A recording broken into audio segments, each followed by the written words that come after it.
They say an alpha never kneels. They say power is absolute, loyalty is everything, and betrayal demands blood.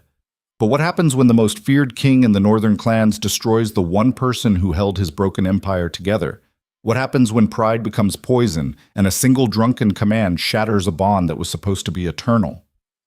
This is the story of Kyle Draven, the Alpha King who lost everything in one night because he refused to see the truth standing right in front of him. Stay until the end, because what you think you know about power and loyalty is about to get torn apart. Hit that like button and drop your city in the comments so I know my pack is watching. Well, the victory fires burned too hot that night. Kale Draven stood at the center of the stone courtyard, with blood still crusted under his fingernails and the taste of conquest thick in his mouth. Around him, the northern clans celebrated like animals finally unchained. Warriors who had spent 3 weeks tearing through enemy territory now drank themselves stupid on stolen wine and war stories that grew bigger with every telling. The smell of roasted meat mixed with sweat and smoke. Torches cracked in the wind coming down from the mountains. Kyle should have felt satisfied. His armies had crushed the eastern ridgepack so completely their survivors were still running. 5,000 warriors bent the knee. Territory that stretched for 200 miles now flew his banner. Another kingdom added to an empire that already made lesser alphas piss themselves when they heard his name. But satisfaction was nowhere in his chest. Just a hollow grinding sensation that felt like broken glass working its way through his ribs. He lifted the horn of mead someone shoved in his hand and drank deep. The liquid burned going down but did nothing to fill the emptiness. His beta commanders surrounded him, laughing too loud, clapping his shoulders, shouting praise he barely heard. They wanted their king to celebrate. They wanted him drunk and reckless like the old days before responsibility made him careful. So Kyle drank. And then he drank more. Selena was supposed to be here. His mate. His queen. The woman whose bond mark on his shoulder blade should have been burning with shared triumph right now. But she stood at the far edge of the courtyard near the armory entrance like a ghost nobody else could see. Dark hair pulled back severe. Simple gray dress that made her nearly invisible against the stone walls. Watching everything, saying nothing. That was Selena. Always watching, always 3 steps behind where everyone expected a queen to stand. Never demanding attention or respect, even though she carried the mate bond of the most powerful alpha in 5 generations. Kyle had claimed her 4 years ago after finding her during a border raid. A nobody from a weak southern pack that got wiped out by rogues. She had been hiding in a burned-out farmhouse, half-starved and feral, but something in her eyes made him stop, made him choose her over every eligible she-wolf from powerful families who threw themselves at his feet. His council hated the choice, said she had no bloodline, no political value, no fire. But Kyle had seen something they missed, a strange quiet strength that felt like the eye of a storm, and he was tired of women who performed for him, tired of games and manipulation. Selena asked for nothing, expected nothing, just existed beside him like she belonged there. For 4 years, she had been exactly what he needed when he came back from campaigns covered in other people's blood. A presence that did not demand he explain himself or perform being human when he felt anything but. Except lately, something had shifted. She pulled back even further, stopped meeting his eyes, spent hours locked in her chambers or walking the battlements alone. When he asked what was wrong, she said nothing. When he pressed, she went even quieter until he stopped asking because the silence felt like accusations he could not answer. And now tonight, when he needed her beside him, she stood in the shadows like she was ashamed to be seen with him. Kyle drained the horn and grabbed another.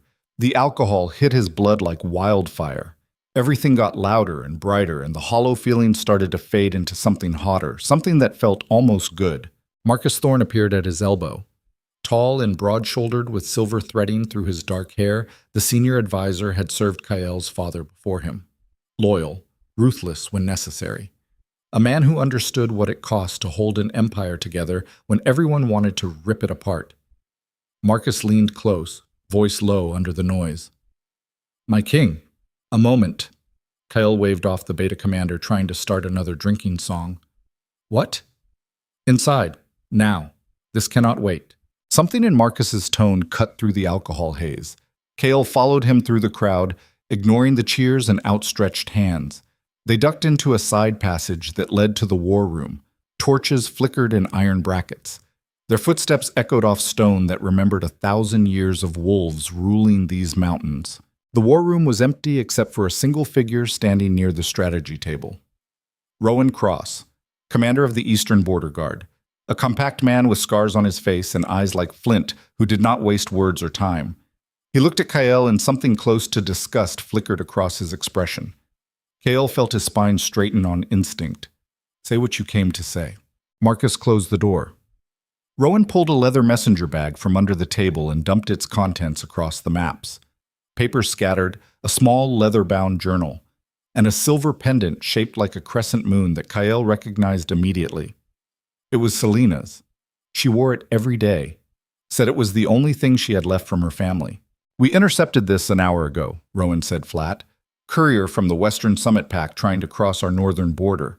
He fought. We took him down, found this on his body. Kael picked up the journal, flipped it open. The handwriting was small and precise. Selena's handwriting. He knew it from the few notes she left him when she thought he needed reminding about things he was too busy to remember. But this was different. These were not reminders. These were reports. Detailed accounts of troop movements, supply routes, defensive positions, names of commanders and their weaknesses, everything someone would need to know if they wanted to gut the northern clans from the inside. The dates went back months. Some entries written while Kael was away on campaign, others from right here in the fortress. His hands went numb. Marcus's voice came from behind. There is more. We found correspondence, letters arranging payment, 3,000 gold crowns to an account in the neutral territories. All tied back to her. The Western Summit Pack has been trying to undermine us for 2 years, Rowan added. Every raid that went wrong, every ambush we walked into, every supply line that got hit at exactly the wrong time. Now we know why. Your mate has been selling us out piece by piece. Kael stared at the journal, at Selena's handwriting forming words that described how to kill his people. The alcohol in his system turned to acid. Heat crawled up his neck and into his skull. No. His voice came out hoarse. This is not real. Someone planted this.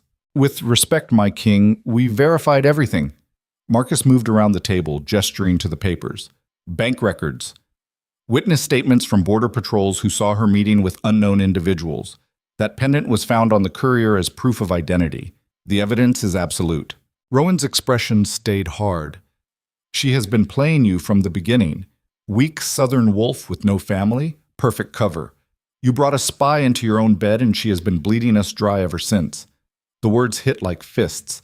Kael's wolf surged up inside him, snarling, demanding blood. The bond mark on his shoulder blade burned, but not with connection. With rage. With betrayal so deep it felt like his bones were cracking. 4 years. 4 years he had trusted her, defended her against his counsel, let her exist in his life in ways no one else was permitted. And the entire time she had been feeding information to enemies who wanted him dead. How many warriors died because of her? How many families got ripped apart? How much blood was on her hands while she stood in the shadows and watched him grieve his losses? Where is she now? Kael heard himself ask. Still in the courtyard, Marcus said carefully. We wanted to bring this to you first before taking action. Kael dropped the journal. His hands shook. Not with fear. With a fury so complete it felt like staring into the sun. Bring her to the platform. Now. Bring everyone. My king, perhaps we should... Now. They moved. Rowan disappeared first. Marcus hesitated, watching Kael with something that might have been concern. You have been drinking. Perhaps wait until morning when you can think clearly. Get out of my sight before I forget you served my father. Marcus left. Kael stood alone in the war room, staring at the evidence scattered across maps of an empire he bled to build. His breath came fast and shallow. The bond mark kept burning, kept screaming that something was wrong, but he crushed the feeling under the weight of what he knew was true. Selena had destroyed him. Not with violence or challenge, with quiet calculation and a patience that outlasted his suspicions. And now every wolf in his kingdom was going to watch him deal with traitors the way alphas always had, with absolute finality. The courtyard fell silent when Kael emerged. Warriors who had been singing drinking songs moments ago now backed up, sensing the shift in their king. Kael's wolf was too close to the surface. His eyes probably glowed amber. His presence probably felt like a pressure wave rolling over everyone close enough to feel it. The crowd parted. Rowan walked through the gap, gripping Selena's arm. She stumbled, clearly confused, dark eyes searching the faces around her for some explanation.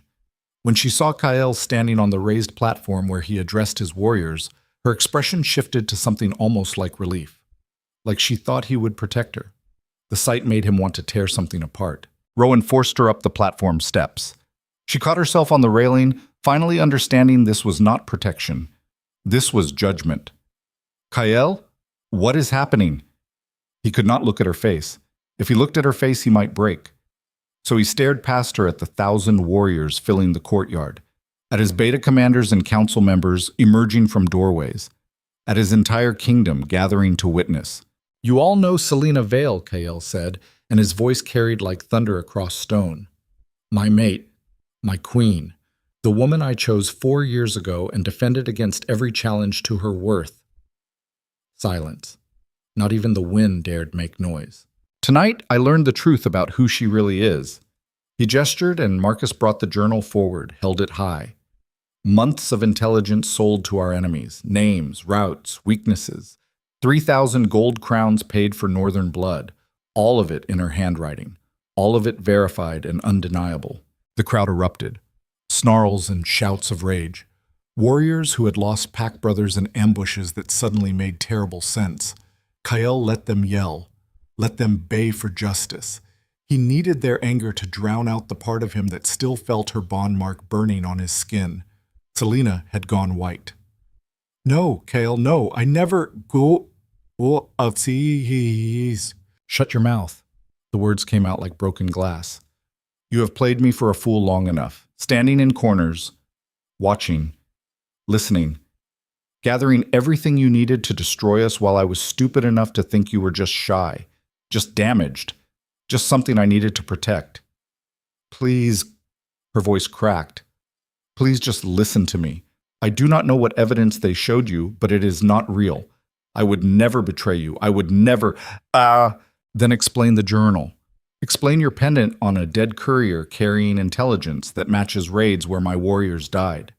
She opened her mouth, closed it. Her eyes went to Marcus, to Rowan, back to Kael. I cannot explain it because I did not do it. Someone is framing me. Someone in your council wants me gone, and they... Of course. Kael laughed, and it sounded like something dying. Blame my most trusted advisors, the men who have bled for this kingdom, the men who have never asked for anything except the chance to serve. You must think I am the stupidest alpha who ever lived. You are drunk. Her voice shook, but she held his gaze. You are drunk and angry, and someone is using that against both of us. Please. Wait until morning. Investigate properly. I will submit to any test or trial you want, but do not do this now. Not like this. The bond mark screamed at him. Some deep instinct that remembered choosing her in that burned farmhouse roared that she was telling the truth, that this was wrong, that he was about to make a mistake he could never take back. But the journal was real. The gold was real. The dead courier was real. And he was so tired of being played by people who thought they were smarter than him. Kael reached up and grabbed the collar of his shirt, ripped it open, exposed the bond mark on his shoulder blade that connected him to the woman standing 5 feet away. In front of 1,000 witnesses, he pushed his will into it, pushed his alpha dominance into the mark that made her his mate, and he severed it. The pain was instant and absolute, like someone drove a spear made of lightning through his chest. Kael's knees buckled, but he locked them, refusing to show weakness, forcing himself to stay standing as the bond shattered into nothing. Selena screamed, an actual scream that tore out of her throat and echoed off every wall. She collapsed, hitting the platform hard, hands clutching at her own shoulder where the mark burned away. The crowd went silent again. Kael's vision swam. Blood dripped from his nose. His wolf howled inside his mind, thrashing against the forced separation, but he shoved it down with every ounce of dominance he possessed. When he could breathe again, he looked down at Selena crumpled at his feet.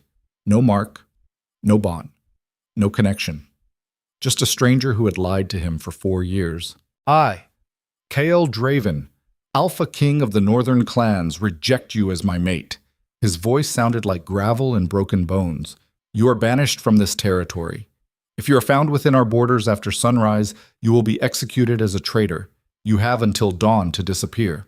She looked up at him, and the expression on her face was something he would see in nightmares for the rest of his life. Not anger, not even shock. Just a devastating sadness that looked like watching the entire world end.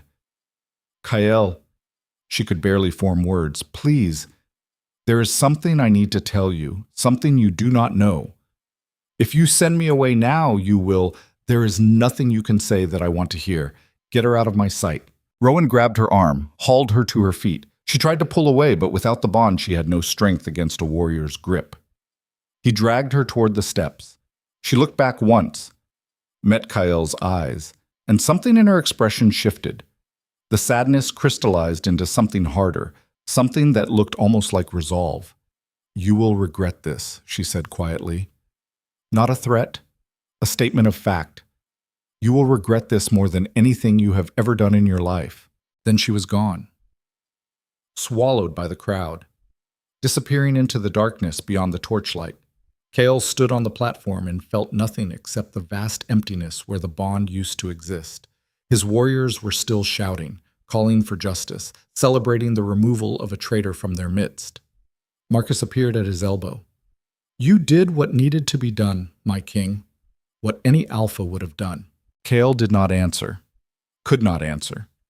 He just stared at the spot where Selena had been standing and wondered why the hollowness in his chest felt bigger now than it did before. The celebration resumed. More wine, more songs. Warriors getting drunk enough to forget they had just watched their queen get destroyed in front of them.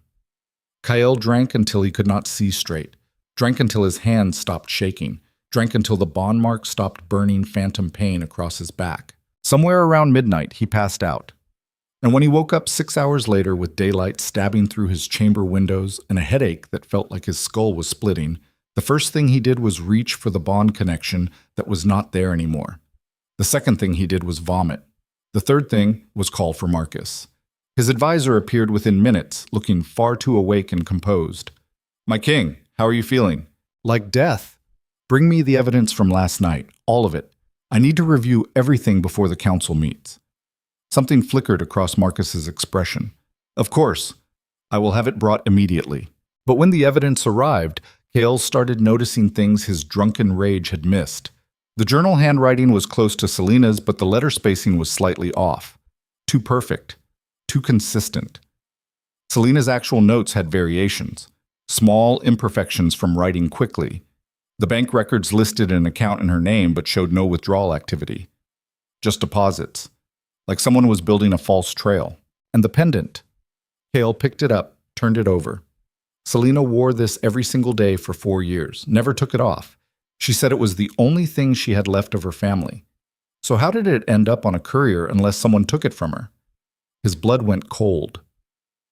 "Marcus, where did we first receive intelligence about potential spies in the fortress?" His advisor did not hesitate. "Rowan brought initial concerns to me approximately 3 months ago.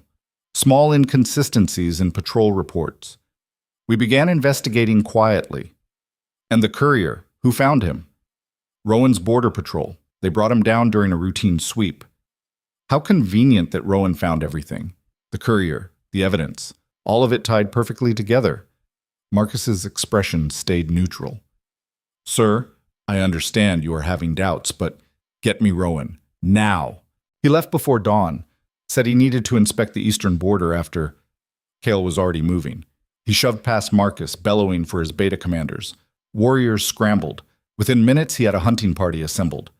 "Find Rowan Cross. Bring him back alive. If he resists, break his legs, but do not kill him." They scattered. Kael stood in the courtyard as the sun climbed higher and realized with absolute certainty that he had made a catastrophic mistake. That someone had played him perfectly, used his pride and his anger and his drunkenness to destroy the one person who had never asked him for anything except basic trust. And he had ripped her apart in front of 1,000 witnesses because he was too arrogant to question evidence that confirmed what he feared. That he was not enough. That even his mate could not actually love him. That everything he built was fragile. So when someone offered him proof of betrayal, he grabbed it with both hands because it was easier than facing the truth that he had been slowly pushing Selena away for months. that his own doubts and insecurities had been killing their bond long before last night. "Find her," he said to the warriors still standing nearby. "Send tracking parties to every border. Find Selena Vale and bring her back unharmed." They moved immediately. But Kael stood there knowing it was already too late. Dawn had come hours ago. She was gone, and whatever secret she had been trying to tell him before he destroyed everything was now lost in territory so vast that even an Alpha King's reach had limits. Kael walked back inside the fortress, and for the first time in his life, felt like the empire he built was turning to ash in his hands. Somewhere deep in the outlaw territories beyond his borders, a woman with no bond mark and no kingdom walked alone into a future he would spend years trying to find. And the war that was coming would make everything before look like a children's game. 3 weeks passed, and Kael Draven learned what it meant to watch an empire crack from the inside. The first attack came on day 4. A supply caravan ambushed on the western ridge. 12 warriors dead. Food stores meant to feed border outposts for a month burned to ash. No survivors. No witnesses. Just bodies arranged in a pattern that spelled out a message every wolf could read. Your kingdom is bleeding. The second attack hit harder. A coordinated strike on 3 border stations simultaneously. Enemies who should not have known guard rotations or defensive positions moved like they had maps drawn by someone intimate with Northern Clan operations. By the time reinforcements arrived, 2 outposts were rubble, and the third was holding on by sheer desperate violence. Kael stood in the war room staring at reports that made no tactical sense unless someone was feeding intelligence to every enemy within 1,000 miles. His beta commanders argued in circles. Marcus kept suggesting they pull forces back to defend the fortress, consolidate, protect the core. But Kael could not pull back because that meant abandoning territories he bled to conquer. It meant showing weakness to rivals who were already circling like sharks smelling blood and water. And it meant admitting he had destroyed the one person who might have seen this coming. His tracking parties returned empty. Selena had vanished so completely it was like she never existed. No trail, no sightings, nothing except a cold void where her presence used to anchor his instincts. The bond mark was gone, but phantom pain still burned across his shoulder blade, especially at night when he lay awake listening to his fortress creak and settle, and remembering the way she used to sit in the corner of his chamber reading by candlelight, never demanding his attention, just existing in his space like she belonged there. He had taken that for granted, thought quiet meant weak, thought silence meant nothing important was happening. Now he understood she had been the gravitational center holding everything together, and he ripped her out without bothering to check what would collapse. On day 9, Marcus came to him with new intelligence. Rowan Cross was dead, found by a hunter in the deep forest with his throat cut. No struggle. Professional execution. His belongings were gone.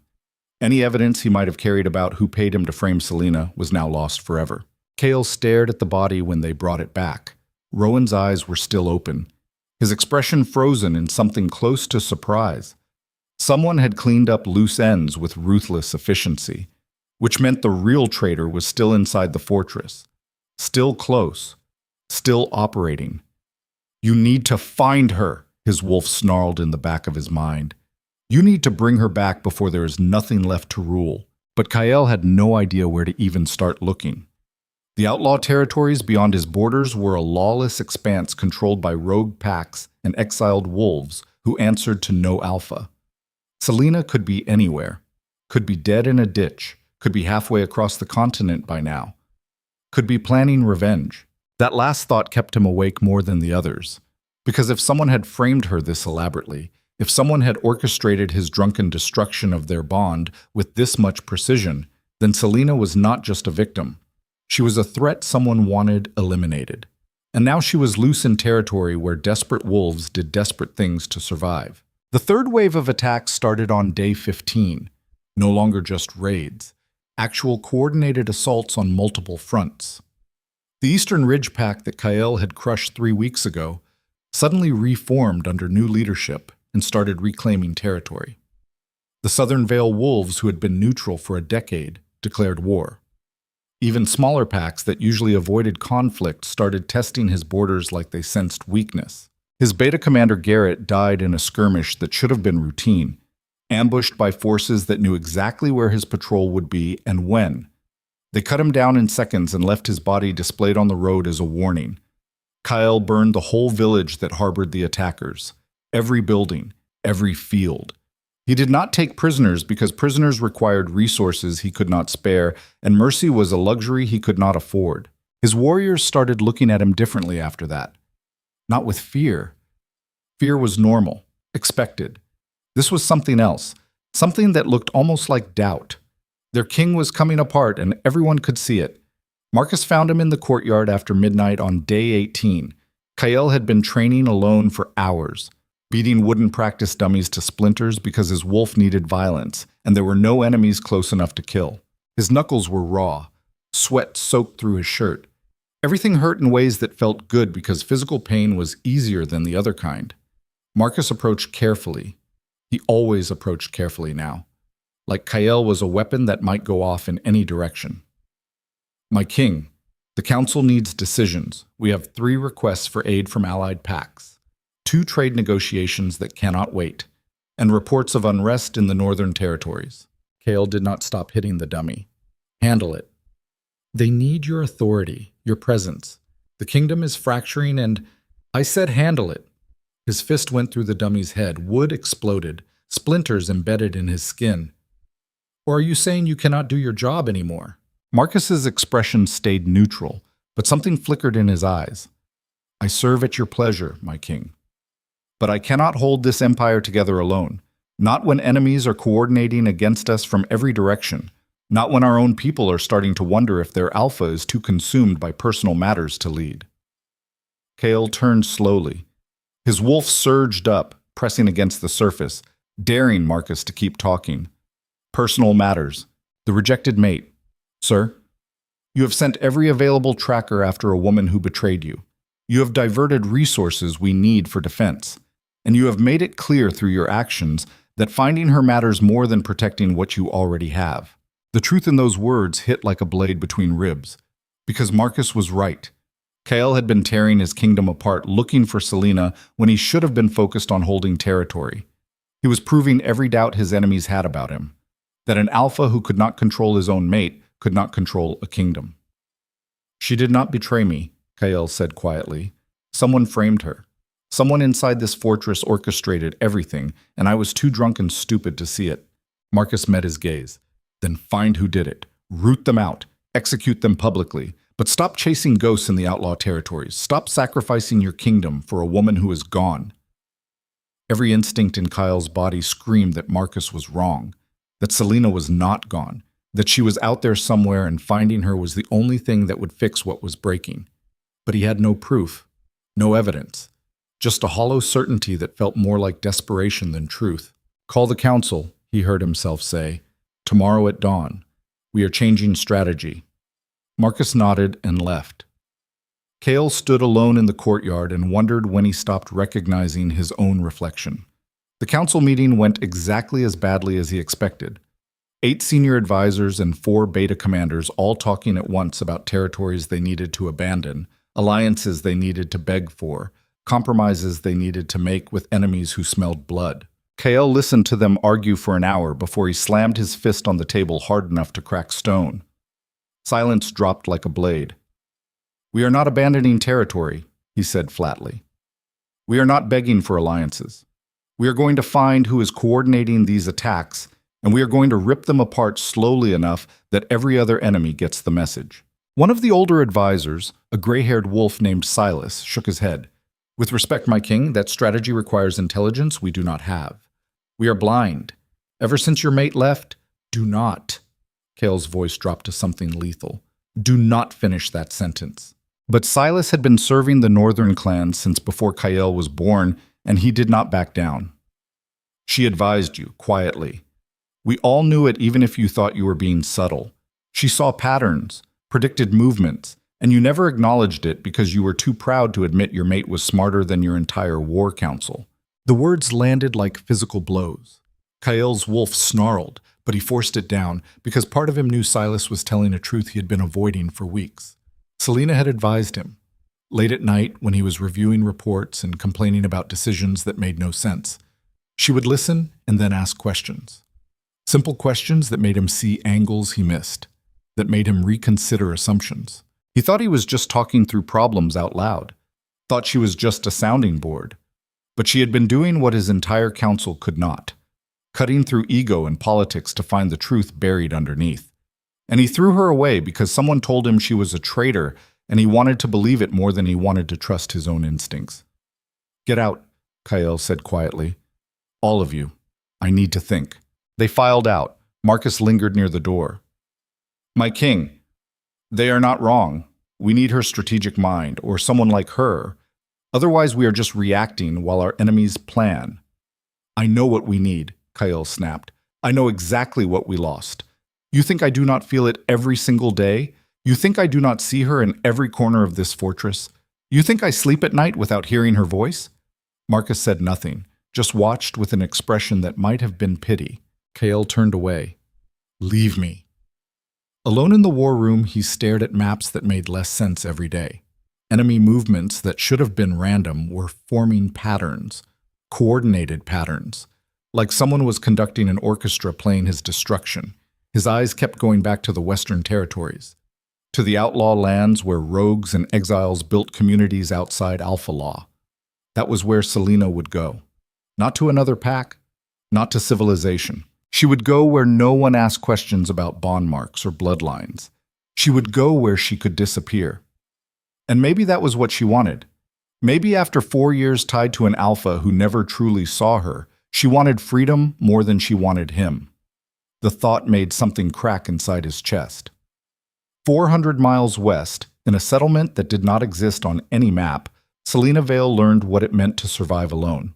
The outlaw territories were exactly as brutal as reputation promised.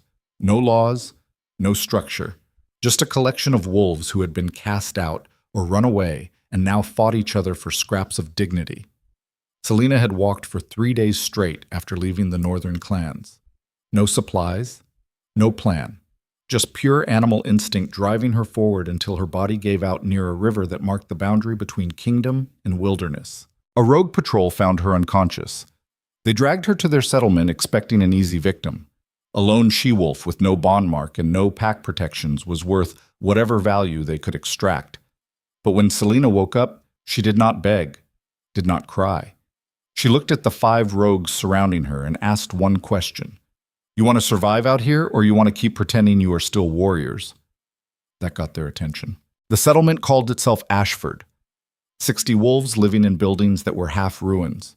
No alpha, no formal leadership, just a loose agreement that everyone pulled their weight or got thrown out to die. Selena pulled her weight. She did not have warrior skills, but she had something more valuable in a place where everyone was fighting for resources. She knew how to organize, how to see patterns, how to take chaos and turn it into something functional. Within 2 weeks, she had restructured their food storage to last through winter. Within 3, she had negotiated a trade agreement with a neighboring rogue settlement that got them tools in exchange for labor.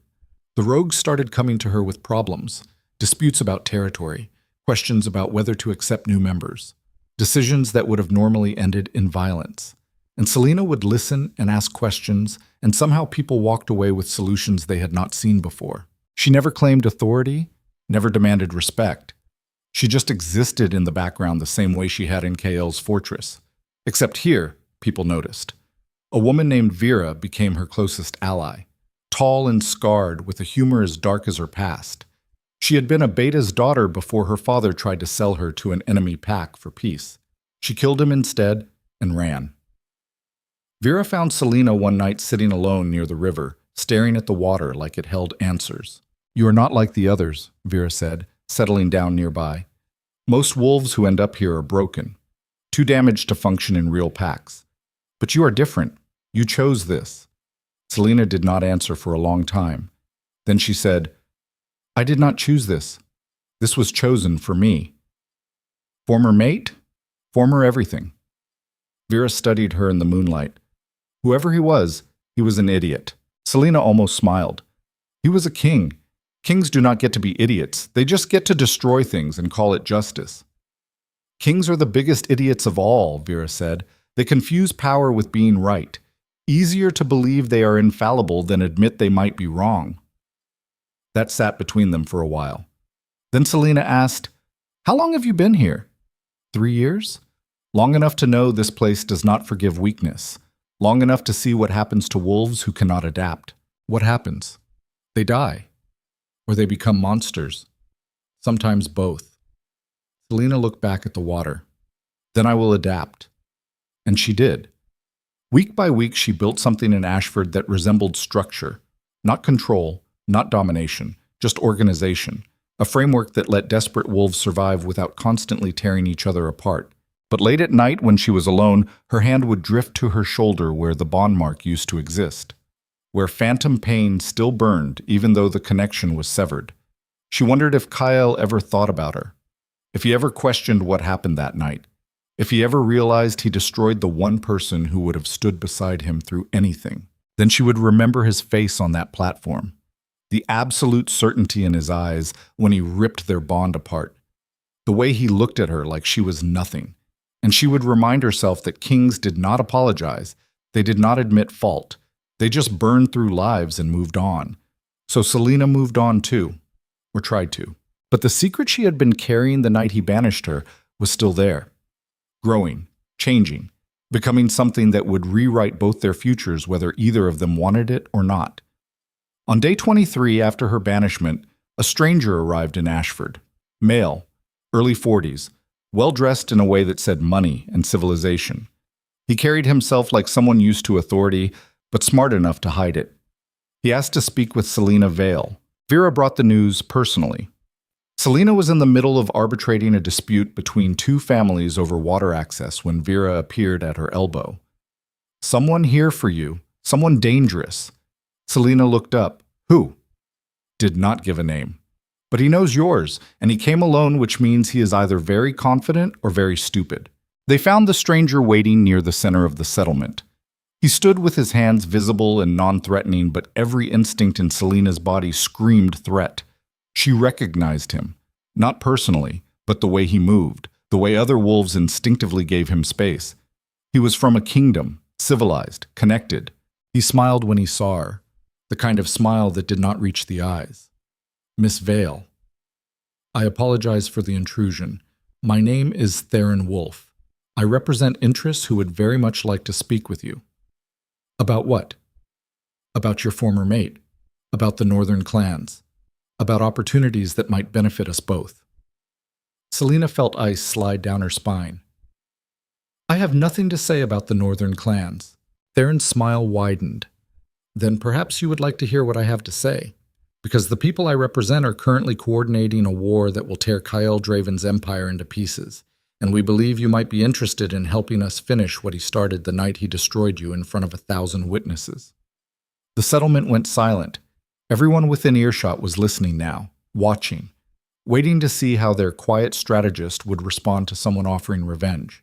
Selena met Theron's gaze and thought about Kyle, about 4 years of existing beside him, about the way he looked at her sometimes when he thought she was not paying attention, about the night he ripped everything apart because someone played him perfectly. And she realized with cold clarity that revenge was not what she wanted, but survival was. "Tell me what you know," she said quietly. Theron gestured toward the edge of the settlement. "Walk with me." Vera stepped forward. "I do not think, Ata." "It is fine," Selena cut her off. "I will be fine." They walked to the river. Theron moved slowly, deliberately, like he was letting her establish the pace. When they were out of earshot of the settlement, he turned to face her. "The northern clans are collapsing, faster than we anticipated. Your former mate is tearing his kingdom apart, looking for you while we systematically destroy everything he built. Within 3 months, he will be too weak to defend his core territories. Within 6, he will be dead or deposed." "Why are you telling me this?" "Because the evidence that destroyed your bond was fabricated by someone inside Kyle's fortress. We did not do it. We are simply taking advantage of the chaos it created. But we want to know who orchestrated something that perfect. Because whoever they are playing a longer game than we are." Selena's mind raced. Someone inside the fortress framed her, someone with access to her chambers, to her possessions. Someone who understood Kyle well enough to know exactly how he would react when presented with evidence of betrayal. Someone who wanted her specifically eliminated. "Marcus," she said quietly. Theron raised an eyebrow. "The senior advisor? He has been positioning himself for years, waiting for an opportunity. He framed me because he knew Kael would never question evidence that confirmed his worst fears, and now he is probably advising Kael to consolidate power, to pull back, to turn the kingdom into something Marcus can control while Kael self-destructs. That is quite an accusation. Selena looked at him. You did not come here for accusations. You came here because you need something from me. So what is it? Theron studied her for a long moment. Then he said, we need you to go back. Back. To the northern clans, to Kael. We need you inside that fortress when the final assault happens. Because Marcus will not betray Kael until the last possible moment. But if you are there, if you are close enough to see what is coming, you can ensure that when the kingdom falls, it falls completely. And why would I do that? Why would I go back to a man who destroyed me? Who ripped our bond apart in front of his entire kingdom? Who believed I betrayed him without even questioning the evidence? Theron smiled. Because you loved him. Because part of you still does. And because you want him to know the truth before the end. You want him to understand what he lost, what he destroyed. You want him to feel that before enemies tear him apart. The words hit deeper than they should have, because they were true. Not about revenge, but about truth. Kael deserved to know what Marcus had done, what he had been manipulated into destroying, and Selena deserved to look him in the eyes one more time and tell him exactly how badly he failed. How do you propose I get back inside? She asked. He banished me. If I cross the border, his warriors will kill me on sight. Theron reached into his coat and pulled out a sealed letter. This is an offer of alliance from the Western Summit Pack. They are willing to negotiate with Kael if he agrees to certain terms.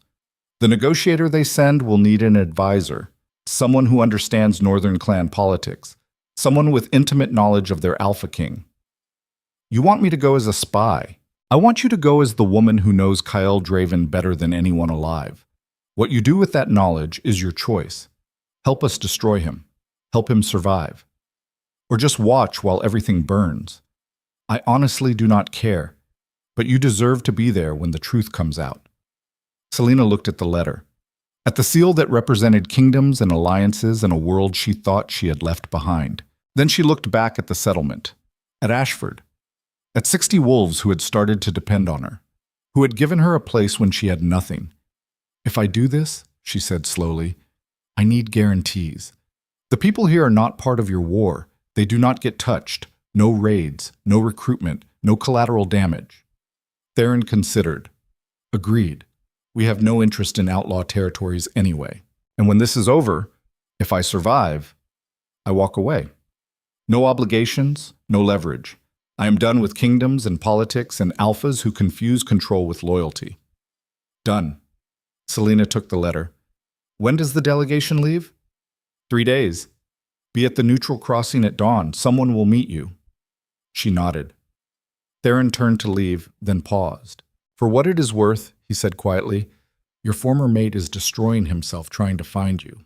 I have seen alphas lose their mates before, but never one who looked quite so much like he was dying from the inside out. Whether that matters to you or not is your business, but thought you should know. Then he was gone. Selena stood by the river holding a letter that represented everything she had run from, a path back into Kael's life, back into the fortress where he destroyed her. She should have burned it, should have stayed in Ashford where she was building something that mattered without bond marks or kingdoms. But the secret she carried was not going to stay hidden much longer, and Kael deserved to know the truth, all of it, even the part that would shatter him worse than any war. 3 days later, Selena crossed back into kingdom territory for the first time since her banishment. She traveled with a delegation from the Western Summit Pack, 5 warriors and a diplomat named Isla, who looked at her with thinly veiled curiosity. You are the rejected mate, Isla said as they rode, the one the Alpha King destroyed. I was. And now you are helping us negotiate with him. That seems cruel. Selena kept her eyes forward. Cruelty is relative. I am simply ensuring the truth gets heard before everything ends. They reached the Northern Clan borders at sunset. Guards stopped them immediately, weapons drawn, eyes glowing amber with wolf instincts sensing threat. The lead guard recognized Selena instantly. His expression went from professional to shocked. You are banished. Leave now or... I am here as an advisor to the Western Summit delegation, Selena said calmly. They requested passage to negotiate with your Alpha King, unless you plan to start a war by attacking neutral diplomats. The guard hesitated.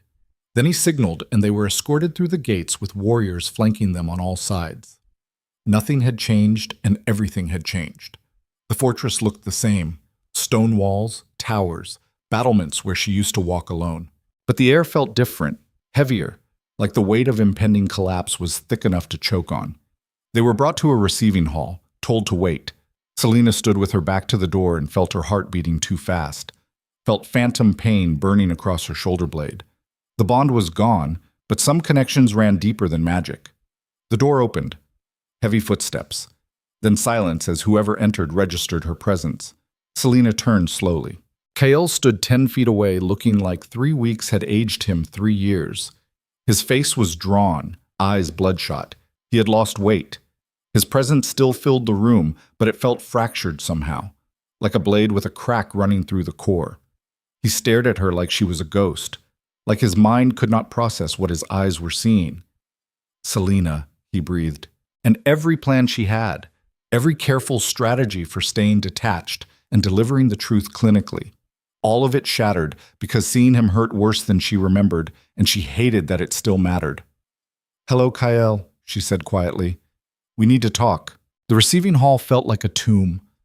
Kael stared at Selena standing 10 feet away, and his brain could not process what his eyes were telling him.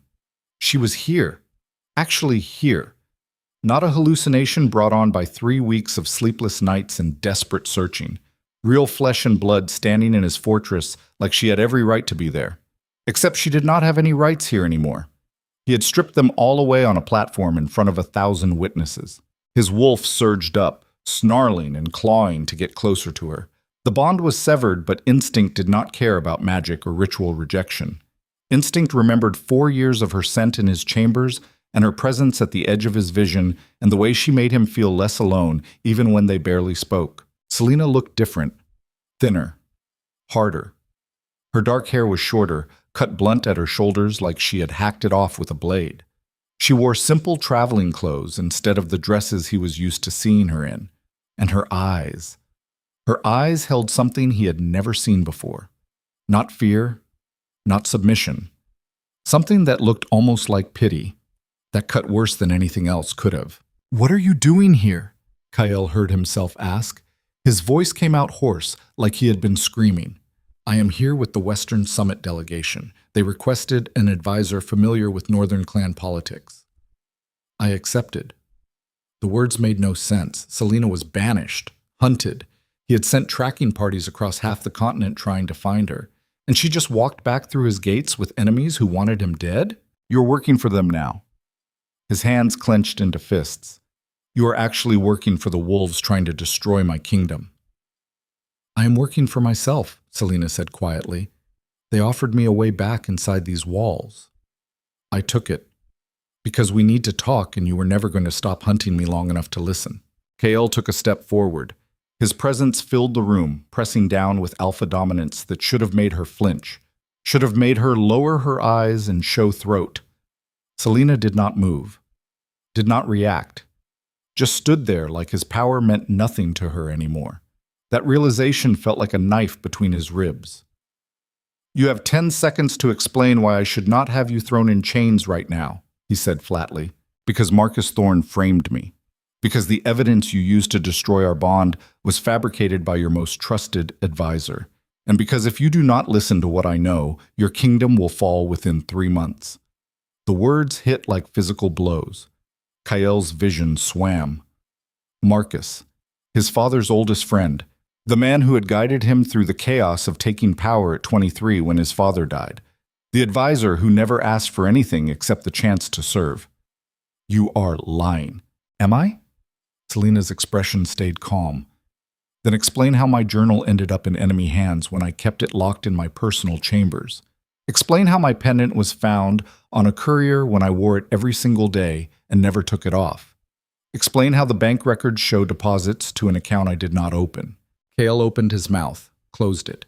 Because he could not explain any of those things.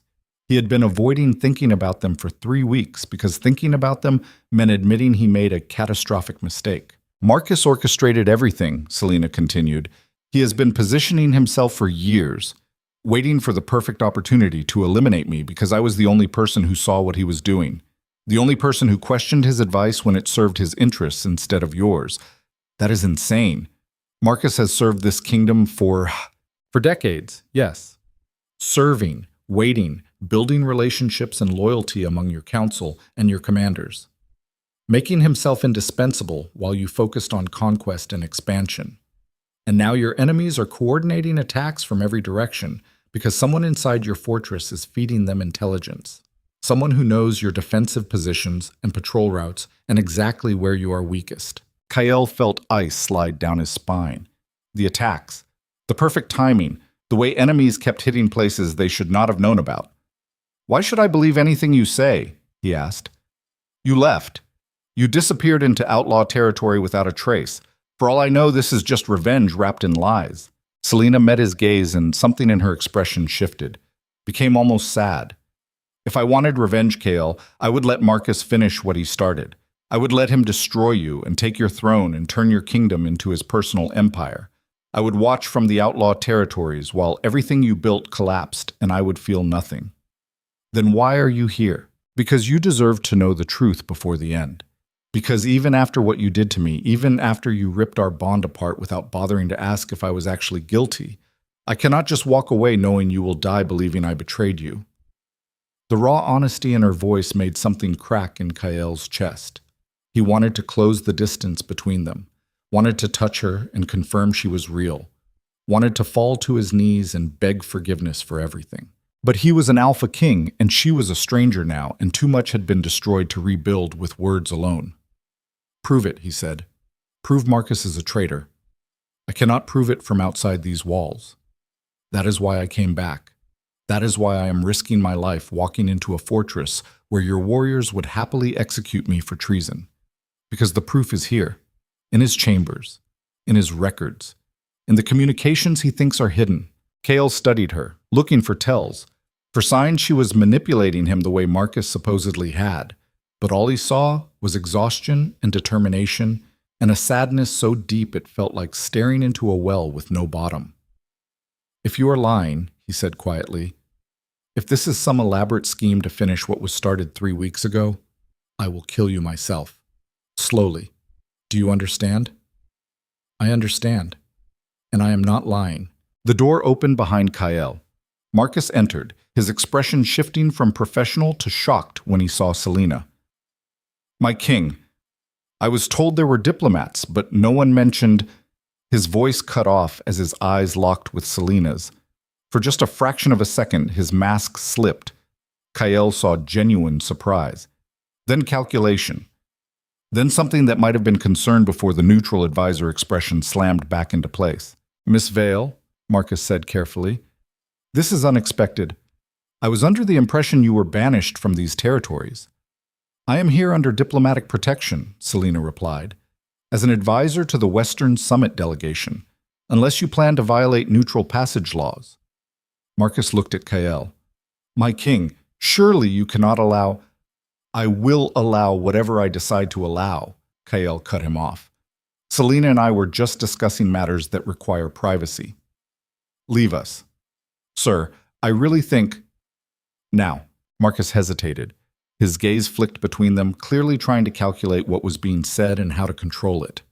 Then he bowed slightly and left. The moment the door closed, Kael turned back to Selena. He saw you. The way he reacted when you walked in. That was not the response of someone innocent.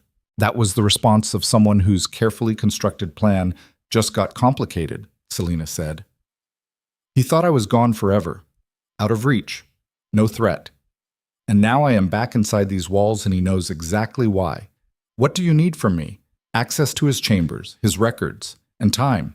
Enough time to find evidence before he realizes what we are looking for and destroys it. Kael wanted to say yes immediately. Wanted to tear Marcus's chambers apart with his bare hands and find proof that his advisor was a traitor. But he had been burned by evidence before, by trusting what seemed obvious. If I give you access and you find nothing, he said slowly. If this turns out to be misdirection while your allies position for an attack, the consequences will be severe, for you and for the Western Summit Pack. I know, and I accept those terms. Why? Why risk this much if you're just an advisor? Why not let them destroy me and move on with your life? Selena looked away. When she spoke again, her voice was barely above a whisper. Because you are still the father of my child. The words did not make sense. Kael's brain tried to process them, but it was like they were in a language he did not speak. Father, child, Selena. What? She looked back at him, and there were tears in her eyes now. Actual tears. The night you rejected me. The night you destroyed our bond in front of your entire kingdom.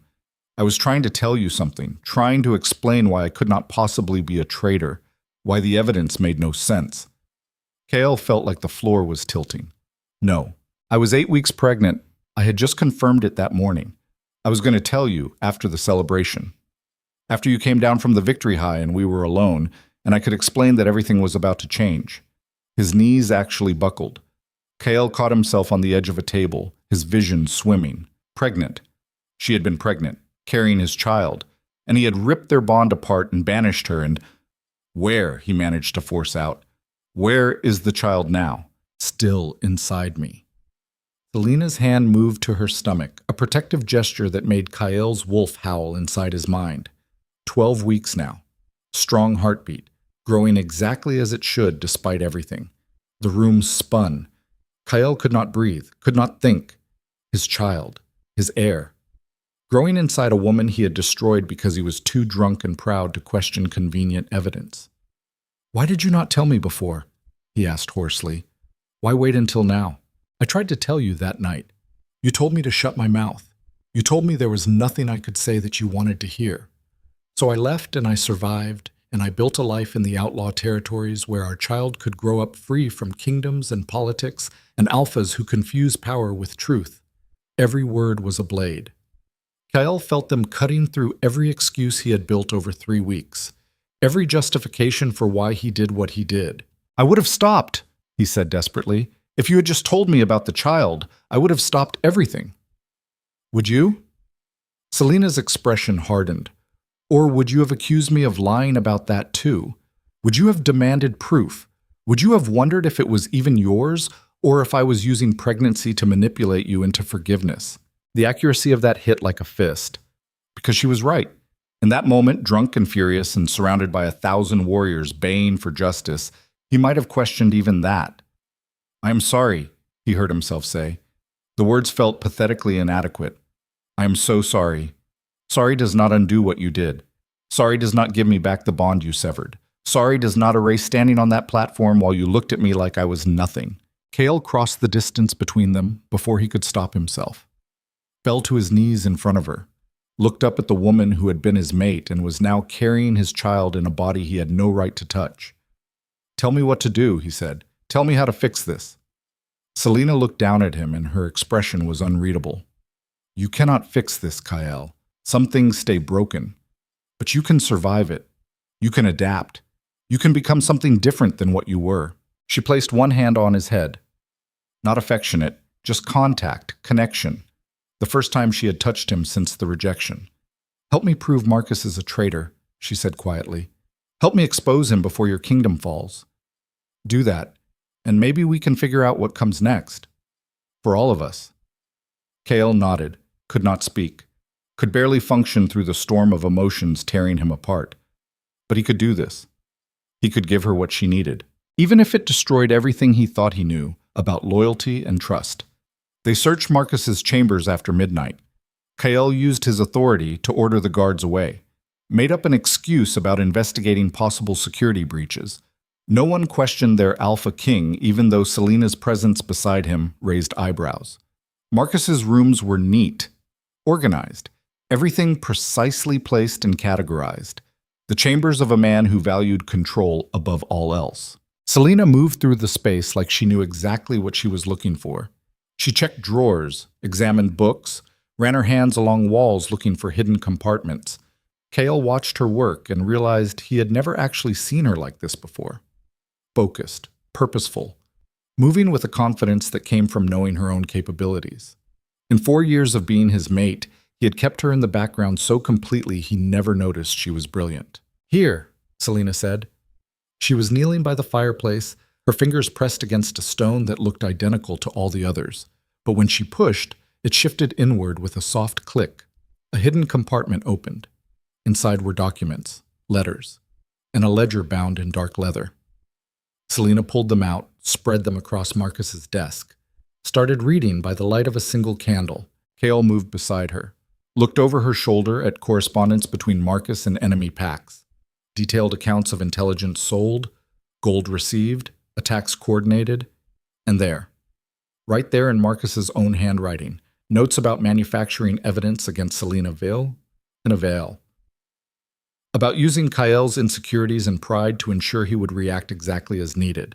The plan was elegant in its cruelty. Frame the mate. Make it look undeniable. Let Kael destroy his own bond and destabilize himself emotionally. Then coordinate external attacks while the Alpha King was too broken to lead effectively. Marcus was not just a traitor. He was an architect of destruction who had been building toward this moment for years. Kale felt something inside him go cold and distant. Not rage. Rage was hot and uncontrolled. This was something else. Something that felt like looking at the world from a great height and seeing exactly how all the pieces moved. "We need to get this to the council," Selena said. "Show them proof before Marcus realizes we found it." "No." Kael's voice came out flat, emotionless. "If we show the council now, Marcus will know we have evidence. He will run or fight or trigger whatever final contingency he has planned. We need to force his hand. Make him reveal himself completely." "How?" Kael looked at her, at the woman carrying his child, at the mate he had destroyed because he let someone else's manipulation override his own instincts. "We tell him I am reinstating you as my queen. We announce it publicly. Tell him we discovered the frame and we are reestablishing the bond. That will make him panic, make him act rashly because his entire plan depends on me being isolated and unstable. That is dangerous. If he has allies in your council or among your warriors, then we find out who they are when they reveal themselves trying to stop it. Selena, we need all the traitors exposed, not just Marcus, all of them, or this kingdom will never be stable." She studied him. "You have changed. I have had to. The old Kael Draven was easy to manipulate, easy to play. This version knows that power means nothing without the ability to see who is actually loyal and who is just performing. And what about us? What about the bond you destroyed?" Kael met her gaze. "The bond is gone. I cannot undo that even if I wanted to. But I can give you status. Protection.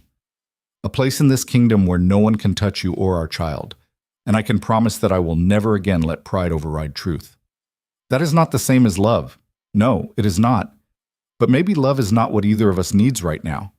Maybe what we need is survival and strategy and a partnership built on something more solid than emotion." Selena was quiet for a long time. Then she nodded once. "Fine. We do this your way. But if you ever try to destroy me again, Kael Draven, I will make sure your enemies finish what Marcus started." Understood. They left Marcus's chambers carrying evidence that would condemn a man who had served the northern clans for 30 years. Kael felt nothing about it. No regret, no hesitation. He had learned in 3 weeks what it cost to trust the wrong people. He would not make that mistake again. The announcement came at dawn. Kael called his entire council, his commanders, and every warrior who could fit in the Great Hall. Selena stood beside him on the platform, the same platform where he had rejected her 3 weeks earlier. The crowd went silent when they saw her. Kael did not waste time with explanations. "I have discovered evidence that Selena Vale was framed, that the intelligence I used to accuse her of treason was fabricated by someone inside this fortress, someone who wanted her eliminated because she was the only person smart enough to see what they were doing." Murmurs rippled through the hall, shock, confusion. Kael saw Marcus at the edge of the crowd. His advisor's expression was calm, but his hands were clenched tight enough that knuckles showed white. "Therefore, I am publicly clearing her of all accusations. She will be restored to her position as an honored member of this court with full protections and authority. Anyone who challenges this will answer to me directly." The crowd erupted, some in support, some in outrage. Kael let them yell, let them process. Then he raised one hand and silence fell like a blade. Furthermore, we are hunting the real traitor, the person who has been feeding intelligence to our enemies for months, the person who coordinated this frame so perfectly that I was fooled completely. And when we find them, they will die slowly enough that every other potential traitor gets the message. He looked directly at Marcus, saw his advisor's expression shift, saw the calculation happening behind those eyes. Marcus knew they had evidence, knew his time was running out. The meeting ended. The crowd dispersed. Marcus approached the platform with his usual measured calm. "My king, a word in private." Kael nodded. They moved to a side chamber. Selena followed. Marcus noticed, but said nothing.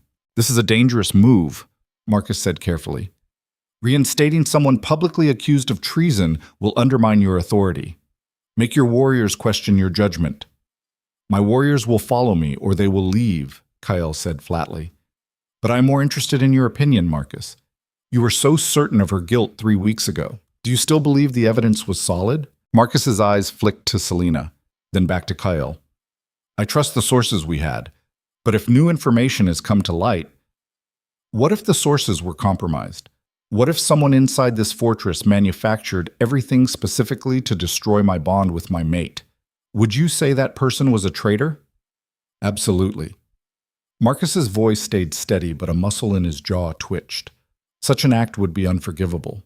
"I agree." Kael pulled the ledger from inside his coat, dropped it on the table between them, watched Marcus's face drain of color. "Your handwriting," Kael said quietly. "Your records, your plans, all of it documented in painful detail. You framed her. You coordinated with my enemies. You orchestrated everything." For a long moment, Marcus said nothing. Then his expression shifted. The mask fell away completely, and what was underneath was something cold and calculating and absolutely ruthless. "You were supposed to be broken by now," Marcus said. "Too unstable to lead. Ready to hand over real control to someone who could actually manage this kingdom. Your father would have seen through her immediately, would have killed her without hesitation. But you were always weak, always too emotional, always letting sentiment override sense." Kael felt his wolf surge up, but he kept it contained. "Is that why you did this? Because you thought I was unworthy. I did this because I spent 30 years building this empire while your father took credit. I did this because I earned the right to rule and you inherited it through nothing but bloodline. And I did this because removing one weak mate and destabilizing one arrogant king was easy." "Guards," Kael said quietly. They entered immediately, surrounded Marcus, weapons drawn. Marcus did not fight, just smiled. "You think this ends with me? You think I am the only one who sees you for what you are? This kingdom is already falling, boy. I just accelerated the collapse.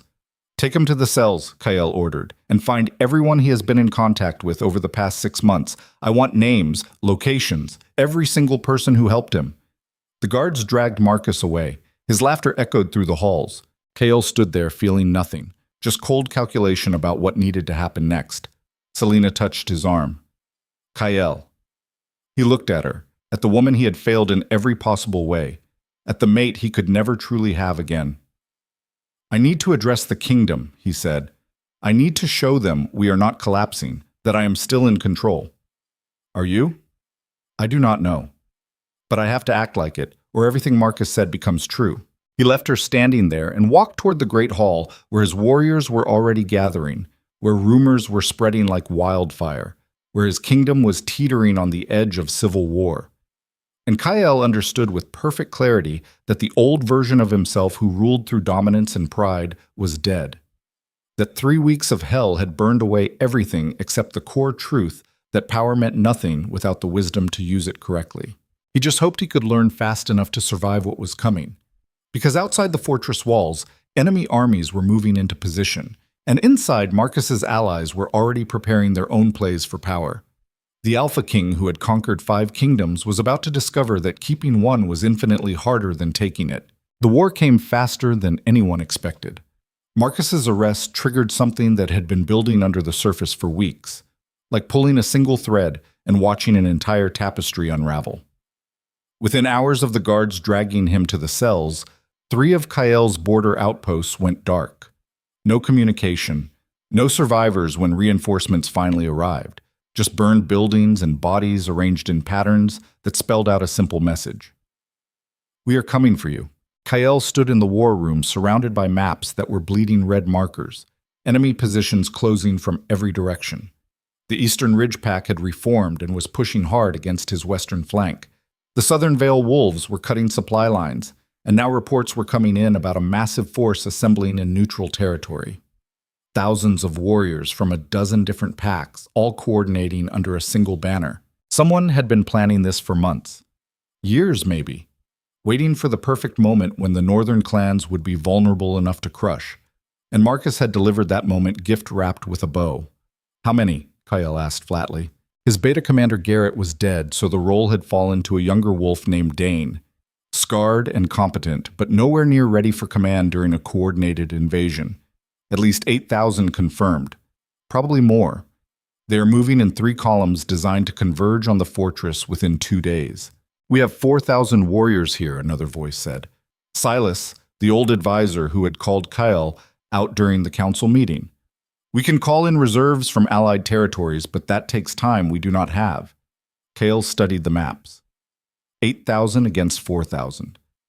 Terrible odds made worse by the fact that his own warriors were exhausted from weeks of constant border skirmishes. Morale was hanging by a thread after the Marcus revelation and watching their Alpha King spiral. And now an army large enough to flatten kingdoms was marching toward them with professional coordination that spoke of serious funding and planning. This was not just opportunistic raiders. This was an extermination force. We fortify, Kael said. Pull everyone inside the fortress walls. Abandon the outer territories. Everything we have goes into defending the core. My king, that means giving up land you spent years conquering, Silas protested. Your father would never... My father is dead, and I am the one dealing with reality. We cannot defend territory we do not have warriors for. So we consolidate everything here and make them bleed for every inch. The room went quiet. Every commander and advisor staring at their Alpha King who was making decisions that looked like retreat, like weakness. But Kael had learned something in 3 weeks of hell. Pride was expensive, and he could not afford it anymore. Selena stood at the edge of the room. She had been silent through the entire briefing, but her eyes tracked every marker on the map, every calculation and compromise. When their gazes met across the table, something passed between them. Not the bond they used to share, something different. An understanding between 2 people who had both been stripped down to survival instinct. Get it done, Kael said. Every civilian inside the walls by tomorrow night, every warrior armed and positioned. We have 48 hours to prepare for a siege that will either save this kingdom or end it. The commander scattered. Silas lingered. My king, a word. Kael nodded, waited until the room cleared except for Selena, who made no move to leave. You need to send her away, Silas said bluntly. Regardless of whether she was framed, her presence here will divide your warriors when you need them unified. Some believe she is innocent. Others think you are being manipulated again. That division will get people killed. She stays, Kael said flatly. Sir, I understand you feel guilty about what happened, but she stays because she sees patterns I miss. Because she has strategic instincts my entire council lacks. And because she is carrying my heir. So unless you want to argue with your alpha about all 3 of those facts, we are done here. Silas held his gaze for a long moment, then nodded once and left. Selena moved to the table, studied the maps with an intensity that reminded Kael of why he chose her in the first place, that quiet focus that cut through noise to find truth underneath. They are hurting you, she said finally. These 3 columns, they look like a standard invasion force, but the timing is too precise. They want you locked inside these walls, want you defending instead of maneuvering. Why? Because fortresses become tombs when you have no supply lines and enough enemies to wait you out. They will siege us, cut off everything, then wait until starvation or desperation makes us do something stupid. Kael felt his jaw clench. So what is the alternative? We have 4,000 against 8,000. We cannot win a field battle. No. But you can break their coordination. These packs hate each other under normal circumstances. The only thing holding them together is money and the promise of dividing your territory, so you make that promise worthless. How? Selena's finger traced the map to a point between two of the converging columns. There. The Eastern Ridge Pack and Southern Vale Wolves are supposed to meet up here before the final push. If you hit that junction point with everything you have, force them to fight each other for position, their whole coordination collapses. That is suicide. We would be caught between two larger forces. You would be forcing two enemies who barely tolerate each other to either fight side by side or compete for the same ground. And based on what I know about both alphas, they will choose competition every time. Kael stared at the map, at the insane strategy that might work or might just get everyone killed faster. It required splitting his forces, timing everything perfectly, and trusting that decades of inter-pack rivalry would override a common enemy. It was the kind of gamble his father would have called reckless. But his father had never faced 8,000 enemies with only 4,000 warriors and a kingdom held together by hope and spite. "How certain are you about this?" he asked quietly. "Not certain at all. But we are already dead if we sit here and wait. At least this way we die trying to break them instead of starving behind walls." Kael looked at her. Really looked at her.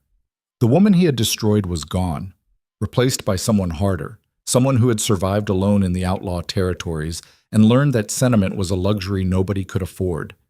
He wondered if she hated him, if underneath the strategic cooperation she was just waiting for a chance to watch him fail. Then Selena did something unexpected. She reached out and touched his hand. Brief contact, connection. "I do not forgive you," she said quietly. "I do not know if I ever will. But I do not want you to die. I do not want our child to grow up knowing their father fell because he was too broken to fight smart. So I am giving you the best chance I can see. What you do with it is your choice. Why help me at all? After everything. Because the alternative is worse. Because if you fall, this entire region collapses into chaos, and the outlaw territories get swallowed by packs who make you look gentle. Because I would rather my child inherit a flawed kingdom than no kingdom at all." The honesty cut deeper than accusations would have. Kael turned his hand over, squeezed her fingers once, then let go. "We do it your way," he said. "Prep the strike force. We move at dawn." Selena nodded and left. Kael stood alone in the war room staring at maps and wondering if this was what true leadership felt like. Not pride or dominance or unshakable confidence. Just cold calculation about which terrible option offered the best chance of survival. His wolf howled inside his mind, demanding he fight, demanding blood and victory and dominance reestablished through violence. But Kael had learned the hard way that his wolf's instincts were not always right. That sometimes survival meant swallowing pride and trusting people he had no right to trust anymore. The fortress transformed overnight, every able body working to fortify walls and stockpile supplies. Warriors checking weapons and armor with the grim focus of wolves who knew they might not survive the week. Civilians crowding into interior chambers, children crying because they could sense the fear radiating from every adult. Kael walked through it all and felt the weight of every life depending on his decisions. 4,000 warriors, another 6,000 civilians, 10,000 people total who would live or die based on whether he made the right calls. That weight used to feel like power. Now it just felt like drowning. He found Selena on the battlements after midnight.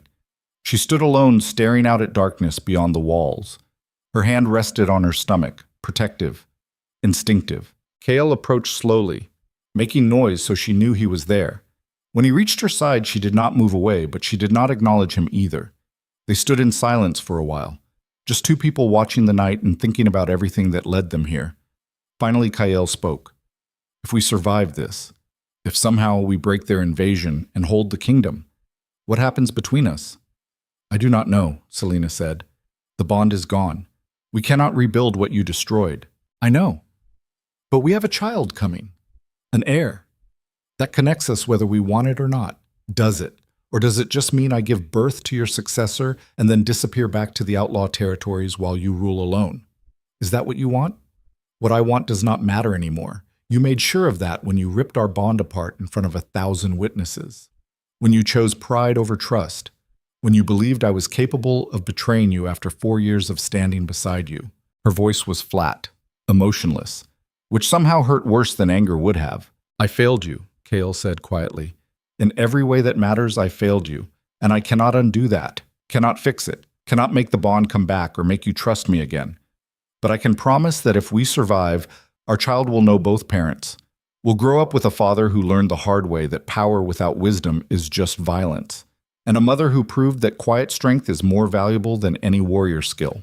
Selena looked at him, her expression unreadable in the darkness. That is not love, KL. No, it is not.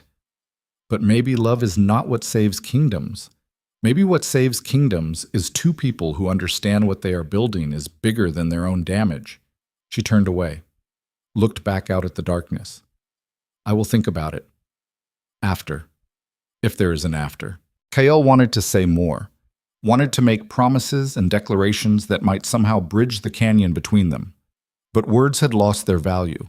Only actions mattered now. So he just stood beside her. Two broken people watching darkness gather before a storm that would either forge them into something new or destroy them completely. Dawn came too fast. Kael assembled his strike force in the courtyard while the sun was still just a suggestion on the horizon. 2,000 warriors, half his fighting strength, armed and armored and looking at their alpha with expressions that ranged from loyal to doubtful. Dane stood at his right, Silas at his left, and Selena directly behind him holding maps and looking like she belonged there. Some warriors noticed. Kael saw them exchange glances, saw doubt flicker across faces, but nobody challenged it openly because they had bigger problems than their alpha's complicated relationship with his former mate. Listen up, Kael's voice carried across stone. We are not defending today. We are not waiting for enemies to dictate terms. We are going to hit them where they are weakest, and we are going to break their coordination before they ever reach these walls. He gestured and Selena unrolled the map, pointed to the junction where two enemy columns were supposed to meet. The Eastern Ridge Pack and Southern Vale Wolves hate each other, have for generations. The only thing keeping them allied is the promise of dividing our territory. We are going to remind them why alliances between rivals never last. How? Someone called out. By forcing them to compete for the same position. By hitting that junction so hard and fast they either have to fight us side by side or fight each other for space. And I am betting they choose to fight each other. That is insane, another voice said. We will be surrounded. We are already surrounded, Kyle snapped. Every direction is enemies. But at least this way we choose where and when the fight happens. At least this way we make them bleed before they reach our walls. He looked across 2,000 faces, saw fear, saw doubt, saw warriors who were exhausted and running on fumes. But he also saw something else, a flicker of desperate hope that maybe their alpha had a plan that did not end with everyone dying. My father built this kingdom through conquest, Kael said, through dominance and pride and believing we were unstoppable. But that kingdom died 3 weeks ago when I let pride override truth. When I destroyed my own bond because I was too arrogant to question convenient evidence. When I proved that even an alpha can be played like a piece on a board. The courtyard went silent. So we are building something different now. A kingdom that survives not through believing we are unbeatable, but through accepting we are mortal and fighting anyway. Through trusting the people who see what we miss. Through choosing wisdom over pride even when it feels like weakness. He met Selena's eyes across the distance. Saw something shift in her expression. We are probably going to die today, Kael continued. Odds are terrible. Enemy numbers are overwhelming. But if we die making them pay for every inch. We die proving that the northern clans do not kneel, do not break, do not accept extinction without making it cost everything. Silence held for 3 heartbeats. Then someone started beating their weapon against their shield. Rhythmic, aggressive. Others joined. Within seconds, 2,000 warriors were creating a thunder that echoed off stone and made the ground vibrate. Kael let it build, let them transform fear into fury. Then he raised one hand and the noise cut off like a blade. Move out, Uv. They left through the western gate as the sun finally cleared the horizon. 2,000 warriors moving fast across terrain they knew better than any invader. Kael pushed them hard.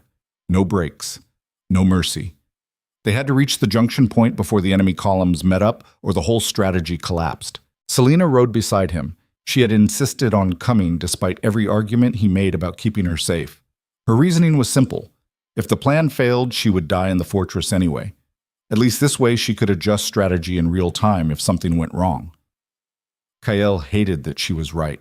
They reached the junction at midday, a valley between two ridges where the Eastern Ridge Pack was supposed to meet the Southern Vale Wolves before the final push toward the fortress. Kael positioned his forces on high ground. Waited. The Eastern Ridge Pack arrived first. At least 3,000 warriors spread across the valley floor. Their alpha was a massive wolf named Grendel, who had rebuilt his pack after Kael crushed them weeks ago. His eyes glowed with the kind of hatred that came from humiliation. He saw Kael's forces on the ridge and smiled.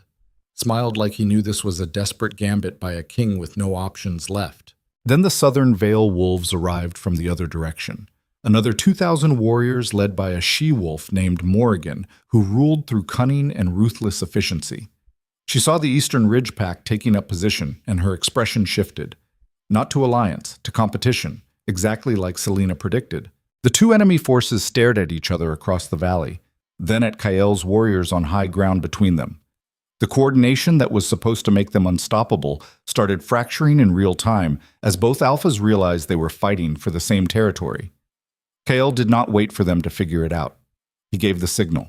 His warriors hit the valley like an avalanche. 2,000 wolves crashing into enemies who were too busy watching each other to present a unified defense. The impact was catastrophic. Bodies went flying, blood sprayed across grass. The carefully planned invasion turned into chaos in seconds. Grendel roared orders, but half his warriors were already engaging Southern Vale wolves who had moved to claim the same ground. Morrigan tried to pull her forces back, but Kael's strike had them pinned against the Eastern Ridge Pack. Within minutes, the valley was a three-way bloodbath. No coordination, no strategy.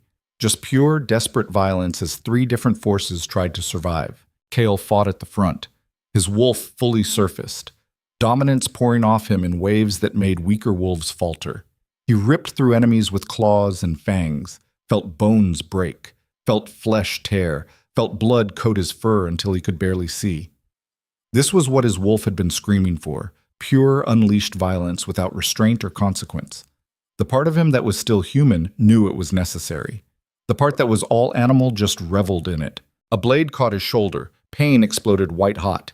Kael spun, caught the warrior who struck him, broke his neck with one hand, kept moving, kept killing, because stopping meant dying and he had too many people depending on him to allow that. Dane went down hard. A spear through his leg. Kael dragged him back behind the line, shoved him toward the rear, kept fighting. The Eastern Ridge Pack broke first. Grendel saw his warriors dying in droves and made the calculation that survival mattered more than conquest. He called retreat. 3,000 warriors turning and running back the way they came. The Southern Vale Wolves tried to hold, but they were already surrounded. Morrigan fought like a demon, but she was alone at the center of a collapse. When Kael's warriors finally brought her down, the rest of her pack scattered. The valley went quiet except for the sounds of the dying. Kael stood in the center of carnage and tried to count his losses. Bodies everywhere, his warriors, enemy warriors, all of them broken and bleeding and adding to the cost of survival. 2,000 went into the fight. Maybe 1,500 walked out. 25% casualties in a battle that lasted less than an hour. But the invasion was broken. The coordination shattered. The enemy forces running in different directions instead of converging on his fortress. Selena appeared beside him. Blood on her clothes, but not her own. She had stayed back during the fighting, but she had seen everything. Her face was pale. "It worked," she said quietly. "Kael, it actually worked." He looked at her. At the woman who had given him the strategy that saved them. The woman he destroyed and who still helped him survive because the alternative was worse. "Get everyone back to the fortress," he said hoarsely. "Wounded first. We need to fortify before they regroup." But even as he gave orders, Kael knew this was not over. Breaking the invasion bought them time, but time was not victory. The enemies were still out there, still coordinated by someone with resources and planning. And Marcus was still alive in the cells below the fortress, still smiling like he knew something they did not. They limped back to the fortress as the sun set, exhausted, bleeding, victorious in the narrowest possible sense. The gates closed behind them with a sound like finality. Kael stood in the courtyard watching his warriors collapse from exhaustion and realized with perfect clarity that the battle was won, but the war was just beginning. Because someone had funded that invasion. Someone had coordinated 8,000 warriors from a dozen different packs. Someone with enough power and resources to threaten even the northern clans. And that someone was still out there, still planning, still playing a game where Kael only knew half the rules. He needed answers, needed to know who the real enemy was, which meant going down to the cells and making Marcus talk. Selena caught his arm before he could move, her grip surprisingly strong. Kael? Wait. He looked at her, saw genuine fear in her eyes for the first time. If you go down there now, covered in blood and running on adrenaline, you will kill him before he tells you anything useful. And we need what he knows. So what do you suggest? Let me talk to him first. Let me find the leverage that makes him want to give up his allies. Why would he talk to you? Because I am the person he tried to eliminate. Because he thought I was weak enough to destroy. And because I want him to understand exactly how badly he failed. Kael studied her face, saw something cold and calculating underneath the exhaustion. Selena had changed in the outlaw territories, had become something that scared him a little. But maybe that was what they needed. Someone willing to be ruthless in ways he could not afford to be. Fine, he said. You talk to him. But I'm coming with you. And if he does not cooperate, we do things my way. They went down to the cells together, down stone steps that descended into darkness and cold. Marcus sat in the center cell, chained to the wall, still composed despite days of captivity. He smiled when he saw them, the happy couple. How touching. Kael felt his wolf surge, but Selena stepped forward first. Tell me who funded the invasion, she said calmly. Tell me who you were working for, and maybe you die quickly instead of slowly. Marcus laughed. You think I am afraid of death? I have been preparing for this moment for 30 years, longer than you have been alive, girl. Death is just the end of the game. Then tell us because you want us to know how badly we are outmatched, because you want to see our faces when we realize the truth. That got his attention. Marcus's smile widened. You always were smarter than he gave you credit for. So tell us, who wins when Kael falls? Who takes over this kingdom? Marcus met her gaze. Then he looked past her to Kael. Your father's brother. The uncle you thought died in the war 20 years ago. He is very much alive, very angry about being passed over for the throne, and very well funded by every pack that wants the northern clans divided. The words hit like a physical blow. Kael's father had a brother, Aldrich, brutal and ambitious and absolutely ruthless. He had disappeared during a border conflict when Kael was just a child.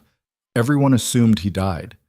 But if he was alive, if he had been building power for 2 decades in exile, if he was coordinating this entire assault, then the war was not about territory or revenge. It was about succession, about Aldrich coming home to take what he believed was rightfully his. And Marcus had been his inside agent the entire time. Where is he? Kael asked. Where is Aldrich now? Marcus's smile never wavered. Closer than you think, and coming with an army that makes today's battle look like a border skirmish. The cell went silent. Then somewhere in the distance, an alarm bell started ringing. Urgent, desperate. They both ran for the stairs, burst into the courtyard to find warriors scrambling, pointing toward the southern horizon where torchlight was visible in the darkness. Thousands of torches, an army so large it looked like the land itself was on fire. Dane appeared at Kael's side. Scouts just reported. 10,000 warriors minimum, fresh forces, led by someone claiming to be your father's brother. They are demanding you surrender the throne or they will raze the fortress and everyone inside it. Kael stared at the approaching army, at the nightmare that had been building for 20 years while he thought he was safe, at the uncle who wanted his crown and had orchestrated everything to take it. Beside him, Selena's hand found his, squeezed once, connection without words. And Kael understood that everything they had been through was just preparation for this moment, that the real war was just beginning, that whatever happened next would either forge them into something capable of surviving or destroy them both. The torches kept coming closer, an ocean of fire and fury and 20 years of rage demanding blood and justice and the throne that was denied. Kael looked at his exhausted warriors, at his damaged fortress, at the woman beside him carrying his child. Then he looked back at the army and felt something cold and terrible settle in his chest. Not fear, not even anger, just absolute clarity about what needed to be done. We do not surrender, he said quietly. We do not negotiate. We show my uncle exactly why my father earned this throne and why I will die before I let anyone take it. Selena met his gaze. Then we die together. All of us. Cale nodded once. Together. The army kept advancing through the darkness, and inside the fortress, 10,000 people prepared for a siege that would either end with them victorious or extinct. The torches stopped advancing just beyond bowshot range. 10,000 warriors holding position like a tide that had reached its high mark and was waiting for permission to crash down and drown everything. Cale stood on the battlements with Selena beside him and felt the weight of those numbers pressing against his chest. His forces were exhausted from the valley battle. 1,500 combat-effective warriors left, maybe another 500 who could hold a weapon if desperation required it. 2,000 total against 10,000 fresh enemies led by a man who had spent 20 years planning this moment. The math was simple and brutal. They could not win through violence alone, which meant Cale needed to do something he had spent his entire life avoiding. He needed to be smarter than he was strong, needed to understand that some battles were won before the first blow landed. That true power was not about domination, but about seeing what others missed and using it. His uncle knew how to fight, knew how to command, knew everything Cale's father had taught him about warfare and conquest. But Aldrich had been in exile for 20 years, cut off from the kingdom, building rage and resentment in isolation while Cale learned what it actually cost to rule, what it meant to carry 10,000 lives on decisions that could go wrong in 100 different ways. That experience was the only advantage Cale had, and he needed to use it before his uncle's army turned the fortress into a tomb. A rider approached under a white flag, young, nervous, carrying a message tube sealed with wax that bore a sigil Cale recognized from childhood stories. The broken crown, his uncle's personal mark. The rider was allowed through the gates. He handed over the message and left immediately like he was terrified of being trapped inside. Cale broke the seal, read words written in handwriting that looked disturbingly similar to his father's. Sharp, aggressive. Every letter formed like a weapon. Nephew. You sit on a throne stolen from me through accident of birth order. Your father was younger, weaker, less worthy. But he was born first, so he inherited everything while I was cast aside. I have spent 20 years building the power to take back what should have been mine. Surrender now, and I will let your warriors live. Let the civilians evacuate. You and I will settle this through single combat as tradition demands. Winner takes the crown. Loser dies knowing they were insufficient. You have until dawn to decide. Choose wisely. Your uncle and rightful king, Aldrich Draven. Cale read it twice, then handed it to Selena. She scanned the words and her expression stayed carefully neutral. He wants single combat, she said quietly. Trial by dominance, old law, binding, which means if I lose, my warriors are honor-bound to accept his rule. No more fighting. The kingdom transfers cleanly. And if you win, his army has to accept me as their alpha, swear loyalty or leave. Either way, the bloodshed stops. Selena looked at him, her dark eyes searching his face for something. Cale, you are exhausted, injured. You have been fighting for weeks with barely any rest. Your uncle is fresh, trained, 20 years of rage driving him. This is not a fair fight. Fair does not matter. This is the only path that does not end with everyone inside these walls dead. So you're just going to walk out there and let him kill you. I'm going to walk out there and prove that I earned this throne, that I am not my father's inferior copy, that survival makes you stronger than exile ever could. The words sounded more confident than he felt. Truth was, Cale had no idea if he could beat Aldrich. His uncle had been legendary even before the exile, a warrior who made enemies flee through reputation alone. If he had spent 20 years honing that skill while building an army, he was probably unstoppable. But Cale had learned something his uncle never had the chance to. He had learned what it meant to fail, to be broken, to have everything stripped away, and then choose to keep fighting anyway. That lesson was worth more than any warrior's skill. At least he hoped it was. Because if he was wrong, 10,000 people were about to watch their alpha die and their kingdom fall. I am coming with you, Selena said. No. You are staying here where it is safe, where our child is safe. Her hand moved to her stomach. Protective. Instinctive. If you die out there, we die anyway. Aldrich will not honor his word about letting civilians go. He will take the throne and execute anyone who might challenge him later, including your unborn heir. The accuracy of that hit hard. Aldrich was not interested in mercy. He was interested in erasing every trace of his brother's legacy, which meant Selena and the child were targets regardless of what happened. Fine, Cale said, but you stay behind the line. You do not interfere no matter what happens. Promise me. Selena met his gaze, held it for a long moment, then nodded once. I promise. They gathered what remained of Kael's command structure, Dane with his leg wrapped and barely able to stand, Silas looking every one of his years. A handful of other warriors who had survived the valley and were running on pure stubborn refusal to die. Kael told them about the challenge, about single combat that would decide everything. Some wanted to refuse, wanted to fight to the last, but Kael shut that down immediately. Because dying for pride was easy, living with compromise was hard, and he needed his people to survive even if he did not. At dawn, Kael walked through the fortress gates alone. Well, not completely alone. Selena walked beside him despite every argument he made, and behind them came 50 witnesses. Warriors who would verify the results, who would hold both sides accountable to ancient law that predated kingdoms.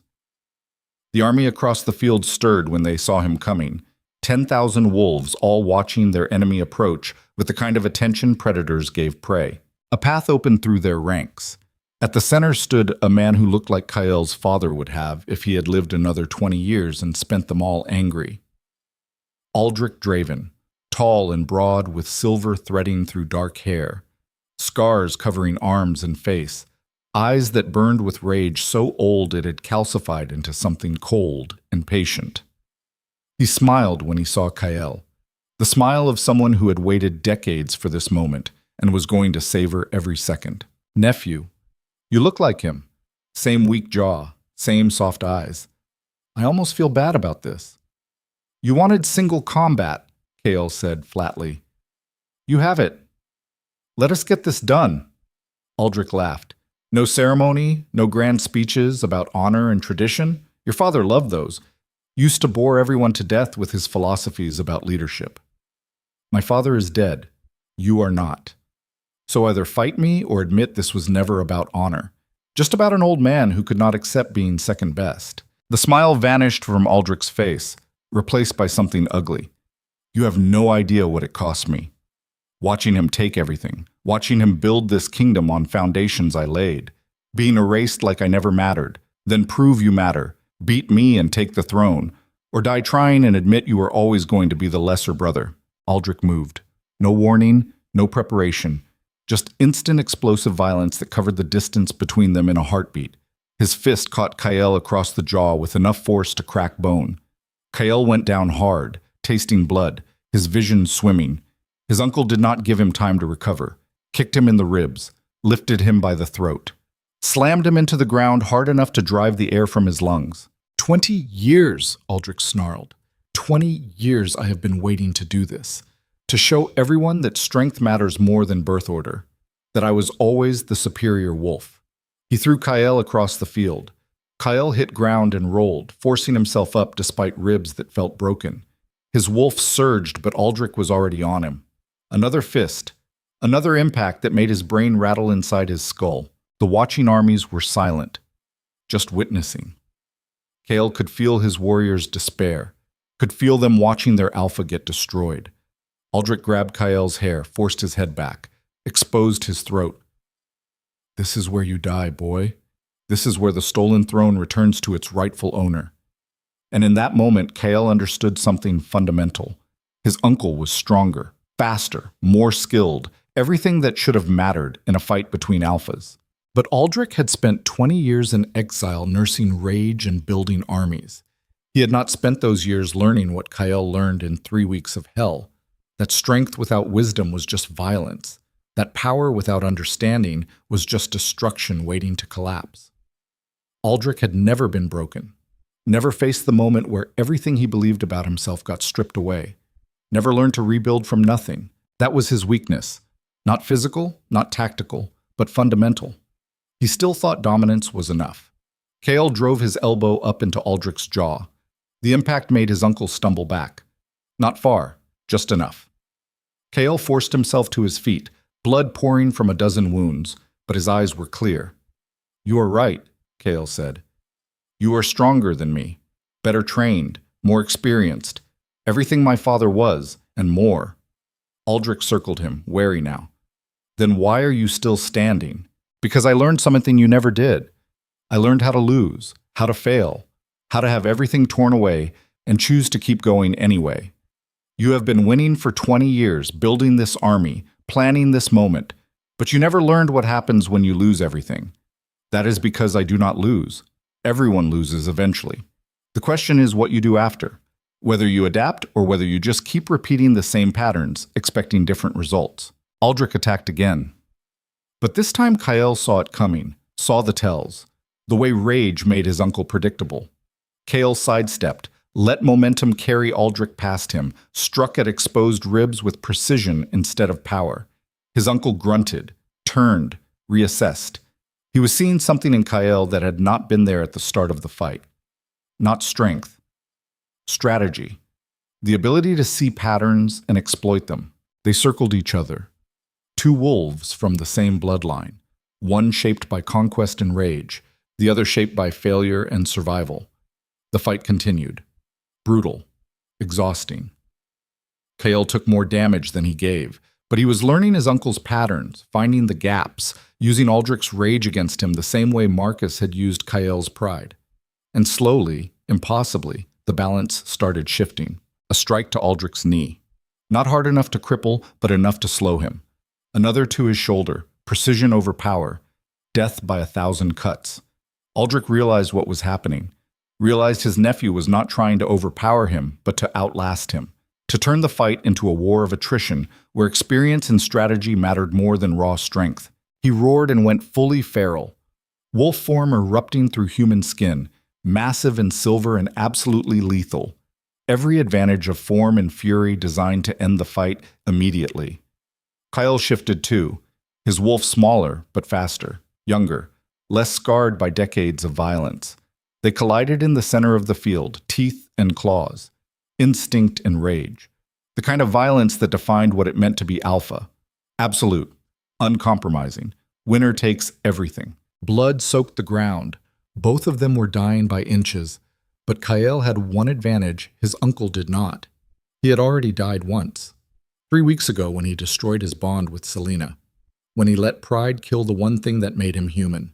Coming back from that kind of death made physical dying feel almost easy by comparison. Kael got his jaws around Aldrich's throat, felt his uncle go still, felt the moment when dominance shifted completely. He could kill him. Should kill him. That was what alphas did. No mercy, no quarter. Winners eliminated threats permanently. But Kael had learned that elimination was not the same as victory, that some battles needed to end with understanding instead of death. He released his uncle's throat, shifted back to human form, stood over Aldrich's wolf with blood dripping from a dozen wounds and exhaustion making him sway. "You are right," Kael said hoarsely. "You are always stronger than my father, probably stronger than me. But strength without purpose is just violence, and violence alone never built anything that lasted." Aldrich shifted back, lay on the ground, bleeding and staring up at his nephew with something that might have been shock. 20 years you spent building an army," Kael continued. 20 years planning revenge. And it brought you here, to a field where your rage got beaten by someone who learned how to adapt, how to survive, how to be more than just strong. He turned to address Aldrich's army.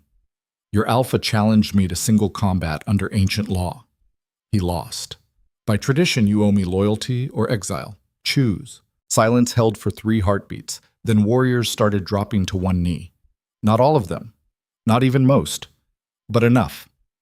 A cascade that spread through the ranks as wolves who had followed Aldrich out of loyalty or coin now recognized a new alpha.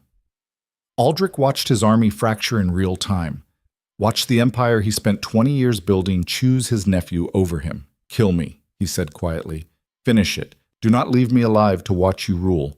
Kael looked down at his uncle, at the broken man who had been shaped by resentment and rage, and the belief that he was owed something the world refused to give. "No," Kael said. "You are going to live. You are going to watch me build something different than what you or my father created.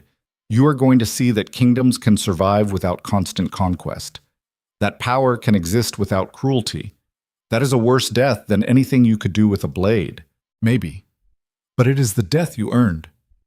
Kyle turned and walked away, back toward the fortress, back toward Selena, who was watching with tears streaming down her face, back toward a kingdom that had been dying and now had one more chance to survive. Behind him, Aldrich lay in the dirt and understood that some defeats were so complete they erased everything you thought you knew about yourself. The aftermath took days to sort through. Warriors who swore loyalty needed to be integrated. Warriors who refused needed to be escorted to borders. Aldrich was imprisoned in the same cells that held Marcus. The two architects of Kael's destruction, now sitting in adjacent cages watching their plans turn to ash.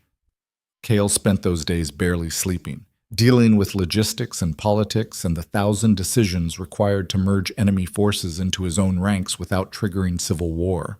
Selena worked beside him, not as his mate. That bond was gone forever, but as something else, an advisor, a partner, someone who understood strategy and saw patterns he missed. They did not talk about what came next for them personally. There was too much immediate crisis to handle. But sometimes late at night, when they were both reviewing reports in the war room, their hands would brush. Brief contact, connection without words. And Kael would remember that some things survived even when bonds shattered. That commitment could exist without magic. That choosing someone every day mattered more than a ritual performed once. 2 weeks after the battle, Kael called a full assembly. Every warrior, every civilian, everyone who had survived the siege and the civil war and the chaos of near extinction. They gathered in the great hall and courtyard, overflowing, waiting to hear what their alpha would say now that the immediate threat was over. Kael stood on the platform where he had once destroyed Selena. The same stones, the same position. But everything else was different. "We survived," he said. His voice carried across stone and flesh, through doorways and into the courtyard beyond. "We survived because we adapted, because we stopped believing that strength alone was enough, because we learned that kingdoms built only on dominance eventually collapse under their own weight." The crowd was silent, listening. Kael could see faces, warriors who had bled for him, civilians who had trusted him with their lives, all of them waiting to understand what kind of king they served now. "My father built this kingdom through conquest," Kael continued, "through taking what he wanted and crushing anyone who opposed him. It worked. For a while. But that kind of kingdom needs constant enemies, constant expansion. It cannot survive peace because its entire structure depends on violence." He paused. "Let that sink in. We are building something different. A kingdom that survives not through constant war, but through being strong enough that enemies think twice before attacking. Through alliances instead of subjugation. Through laws that protect people instead of just serving whoever holds power." Some faces looked skeptical, others hopeful. Kael pressed forward. "Starting today, we are implementing new laws. No mate can be rejected by an alpha without council review. No wolf can be banished without evidence and trial. No civilian can be executed without understanding why. Power will still exist, but it will be accountable." The murmurs grew louder, shocked, some angry. This was radical, unprecedented, everything that traditional alpha rule opposed. But Kael had earned the right to be radical. He had survived every challenge, beaten every enemy, proved his dominance so completely that even suggesting limits on that dominance came from a position of unquestionable strength. "I made mistakes," he said quietly. The hall went silent again. Terrible mistakes that nearly destroyed this kingdom. "I rejected my mate based on fabricated evidence. I let pride override truth. I proved that even an alpha can be played, can be broken, can fail everyone depending on him." He looked directly at Selena standing at the edge of the platform. She met his gaze without flinching. "Selena Vale was framed by my advisor, and I destroyed our bond without bothering to investigate. I banished a woman who had done nothing except stand beside me for 4 years. I proved that power without wisdom is just violence waiting to implode." The crowd stirred, uncomfortable, watching their alpha publicly confess failure. "She saved this kingdom," Kael continued, "when I was too broken to see clearly. when I was making decisions based on rage instead of strategy. She gave me the plan that broke the invasion. She helped me understand that survival requires more than just being strong. He turned to face her fully. Selena, I cannot restore the bond I destroyed. I cannot undo what I did to you. But I can promise that I will spend the rest of my life proving that I learned from it, that I became something better than what I was. Selena's expression was unreadable. She stood silent for a moment that stretched too long. Then she stepped forward onto the platform, stood beside him facing the crowd. I do not forgive him, she said clearly. Her voice carried the same way his did. What he did cannot be forgiven. It can only be lived with. But I choose to stay. Not because of the bond we lost, not because he is alpha, but because the kingdom needs both of us to survive. Because our child deserves to grow up in a place that learned from its mistakes. Because building something new is more important than nursing old wounds. The crowd erupted, not cheering, not celebrating, just processing. Understanding that their kingdom had fundamentally changed in ways that would take years to fully comprehend. Kael looked at Selena, really looked at her. The woman who had every right to walk away, who could have let him fail and watched from the outlaw territories while everything burned. But who chose to stay and build something better instead? That choice mattered more than any bond ever could. 3 months later, the northern clans looked nothing like they had before the crisis. Warriors from former enemy packs integrated into combined forces. Trade agreements replaced conquest. A council formed with actual authority to check the Alpha's decisions. It was messy, constantly on the verge of collapse. Arguments and power struggles and wolves who could not accept that the old ways were dead. But it was functional, growing, learning to exist without constant war. Kael walked the battlements at dawn like he had done for years, but this time Selena walked beside him. Her pregnancy obvious now, 5 months along. Their child growing strong despite everything. They did not talk much during these walks, just existed together, watching the sun rise over a kingdom that had survived against impossible odds. Sometimes Kael's hand would find hers. Connection, partnership. Something that looked like love but was built on sturdier foundations. On choice and commitment and the decision to keep building even when it would be easier to quit. Do you think it will last? Selena asked one morning. This new kingdom we are trying to build. I do not know, Kael admitted. Maybe. Maybe not. But at least we are trying. At least we are building something based on more than just who can hit hardest. She nodded, watched the sunrise paint everything gold. That is all anyone can do. Try. Adapt. Hope the trying matters. Kael looked at her profile, at the woman who had been his mate and was now something else. Something harder to define but more real. Do you ever regret staying, choosing this instead of freedom? Every day, Selena said honestly. Every day I remember what you did, how you destroyed me in front of everyone, how you chose pride over truth. And I think about leaving, taking our child and disappearing into territory where you could never find us. Why do not you? Because building this kingdom into something better is worth more than my personal peace. Because our child deserves to inherit a legacy of adaptation instead of just dominance. And because you are trying, actually trying, that matters more than I want it to. The honesty cut deep. But Kael had learned to accept cutting truths. They were better than comfortable lies. I will keep trying, he said quietly, for the rest of my life, to prove I am worth the choice you made. Selena looked at him, her dark eyes holding something complicated. Not forgiveness, maybe never forgiveness, but something like acceptance, like the decision to live with scars instead of pretending they could be erased. Good, she said, because the moment you stop trying is the moment I leave, and I will make sure everyone knows why. Understood. They stood together watching light spread across a kingdom that had learned survival required more than strength. That true power was having the wisdom to change. That leadership meant carrying the weight of mistakes and choosing to become better anyway.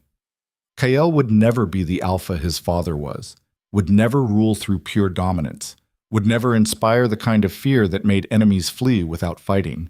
But he would be something his father never was. He would be adaptable, accountable, willing to admit when he was wrong and learn from it instead of demanding everyone pretend he was infallible. That was harder than conquest, harder than any battle, harder than ruling through force and fury. But it was the only way forward that did not end with the kingdom eating itself alive. 5 months later, Selena gave birth in the middle of a thunderstorm that rattled the fortress walls. Kael was not allowed in the room. Ancient tradition. Fathers waited outside while mothers handled the dangerous work of bringing new life into a world designed to destroy it. So he paced the hallway, listening to her scream, listening to healers shout instructions, listening to his heart beat too fast and his breath come too shallow, and every instinct scream that he should be in there protecting her. But this was not a battle he could fight. This was something she had to survive alone. When the door finally opened, a healer emerged holding a bundle wrapped in soft cloth, exhausted, bloody, but smiling. "A daughter," she said. Strong lungs, perfect health, and more stubborn than both her parents combined. Kael took the bundle carefully, looked down at a tiny face scrunched in fury, at his daughter, his heir, the future of everything he had fought to build. She had Selena's dark hair, his golden eyes, a combination that made her look like she belonged to both of them, even though no bond existed anymore. "Can I see her?" Selena's voice came from inside the room, weak but determined. Kael carried their daughter inside, found Selena propped up in bed looking like she had fought a war and barely survived, which was accurate. He placed the baby in her arms, watched Selena's expression transform from exhaustion to something else, something fierce and protective and absolutely unbreakable. "She is perfect," Selena whispered. "Everything we went through, everything we survived, she is worth all of it." Kael sat beside the bed, looked at the two most important people in his world, the woman who chose to stay despite having every reason to leave, the child who represented a future neither of them had expected to see. "What do we name her?" he asked quietly. Selena looked up, met his gaze. Something that looked almost like forgiveness flickered across her expression. Then it was gone, replaced by determination. "Mira," she said, "it means peace. Because that is what we are building, not through dominance, not through conquest, but through the choice to keep trying even when it would be easier to give up." "Mira," Kael repeated. He touched his daughter's tiny hand, felt her grip his finger with surprising strength. Perfect. They sat together in silence, three people connected by choice and consequence, and the decision to survive despite everything. Outside, the storm raged. Inside, a family that should not have existed learned that some things were stronger than bonds or magic or tradition. Some things were stronger than failure, stronger than pride, stronger than the belief that power alone was enough. Hope was stronger. The choice to keep building was stronger. The commitment to become better than what you were was stronger. And as Kael looked at his daughter and the woman who gave her life, he understood that this moment was worth more than any conquest, more than any throne, more than any empire. This moment was worth every mistake he had made, every failure he survived, every piece of himself that got broken and had to be rebuilt. Because this was what true power looked like. Not an alpha commanding armies, but a father holding his daughter, a partner sitting beside the woman who chose to stay, a king learning that the strength to change mattered more than the strength to dominate. Years later, when people told the story of Kael Draven, they would talk about the battles, the civil war, the uncle who tried to take the throne, the invasion that nearly destroyed everything. But they would also talk about what came after, about a king who admitted his failures publicly, who changed laws to prevent future alphas from making his mistakes, who built a kingdom that survived not through constant conquest, but through being strong enough to admit weakness. They would talk about Selena Vale, the rejected mate who could have watched everything burn but chose to save it instead, who stood beside an alpha without a bond and proved that commitment meant more than magic. And they would talk about Mira Draven, the daughter born from destruction, who grew up watching her parents build something better than what existed before, who learned that true strength was not about domination, but about the courage to adapt. The northern clans would never be the most powerful kingdom, would never inspire the most fear, would never conquer the most territory, but they would survive, would grow, would become something that looked like the future instead of just repeating the past. And Kael would spend the rest of his life proving that he earned the second chance Selena gave him, not through grand gestures or dramatic declarations, but through showing up every day, through listening when he wanted to command, through choosing wisdom over pride even when pride felt easier, Some nights he would stand on the battlements alone and think about the platform, about the moment he destroyed everything because he was too drunk and proud to question convenient evidence. That memory would never fade, would never stop hurting, would never become anything except a permanent scar on his soul. But scars were proof of survival, proof that you faced something that should have killed you and chose to keep living anyway. And as Kael watched the sun set over a kingdom that learned to survive through adaptation instead of dominance, he understood that this was enough. Not perfect, not without flaws, not without constant struggle, but enough. More than enough. Because building something worth keeping was harder than taking what you wanted and infinitely more valuable. The Alpha King who once ruled through fear and fury learned to rule through wisdom and commitment. And the kingdom he almost destroyed became the kingdom that taught the world what it meant to survive by choosing to change. That legacy was worth more than any crown, more than any conquest, more than any empire built on bones. It was worth everything.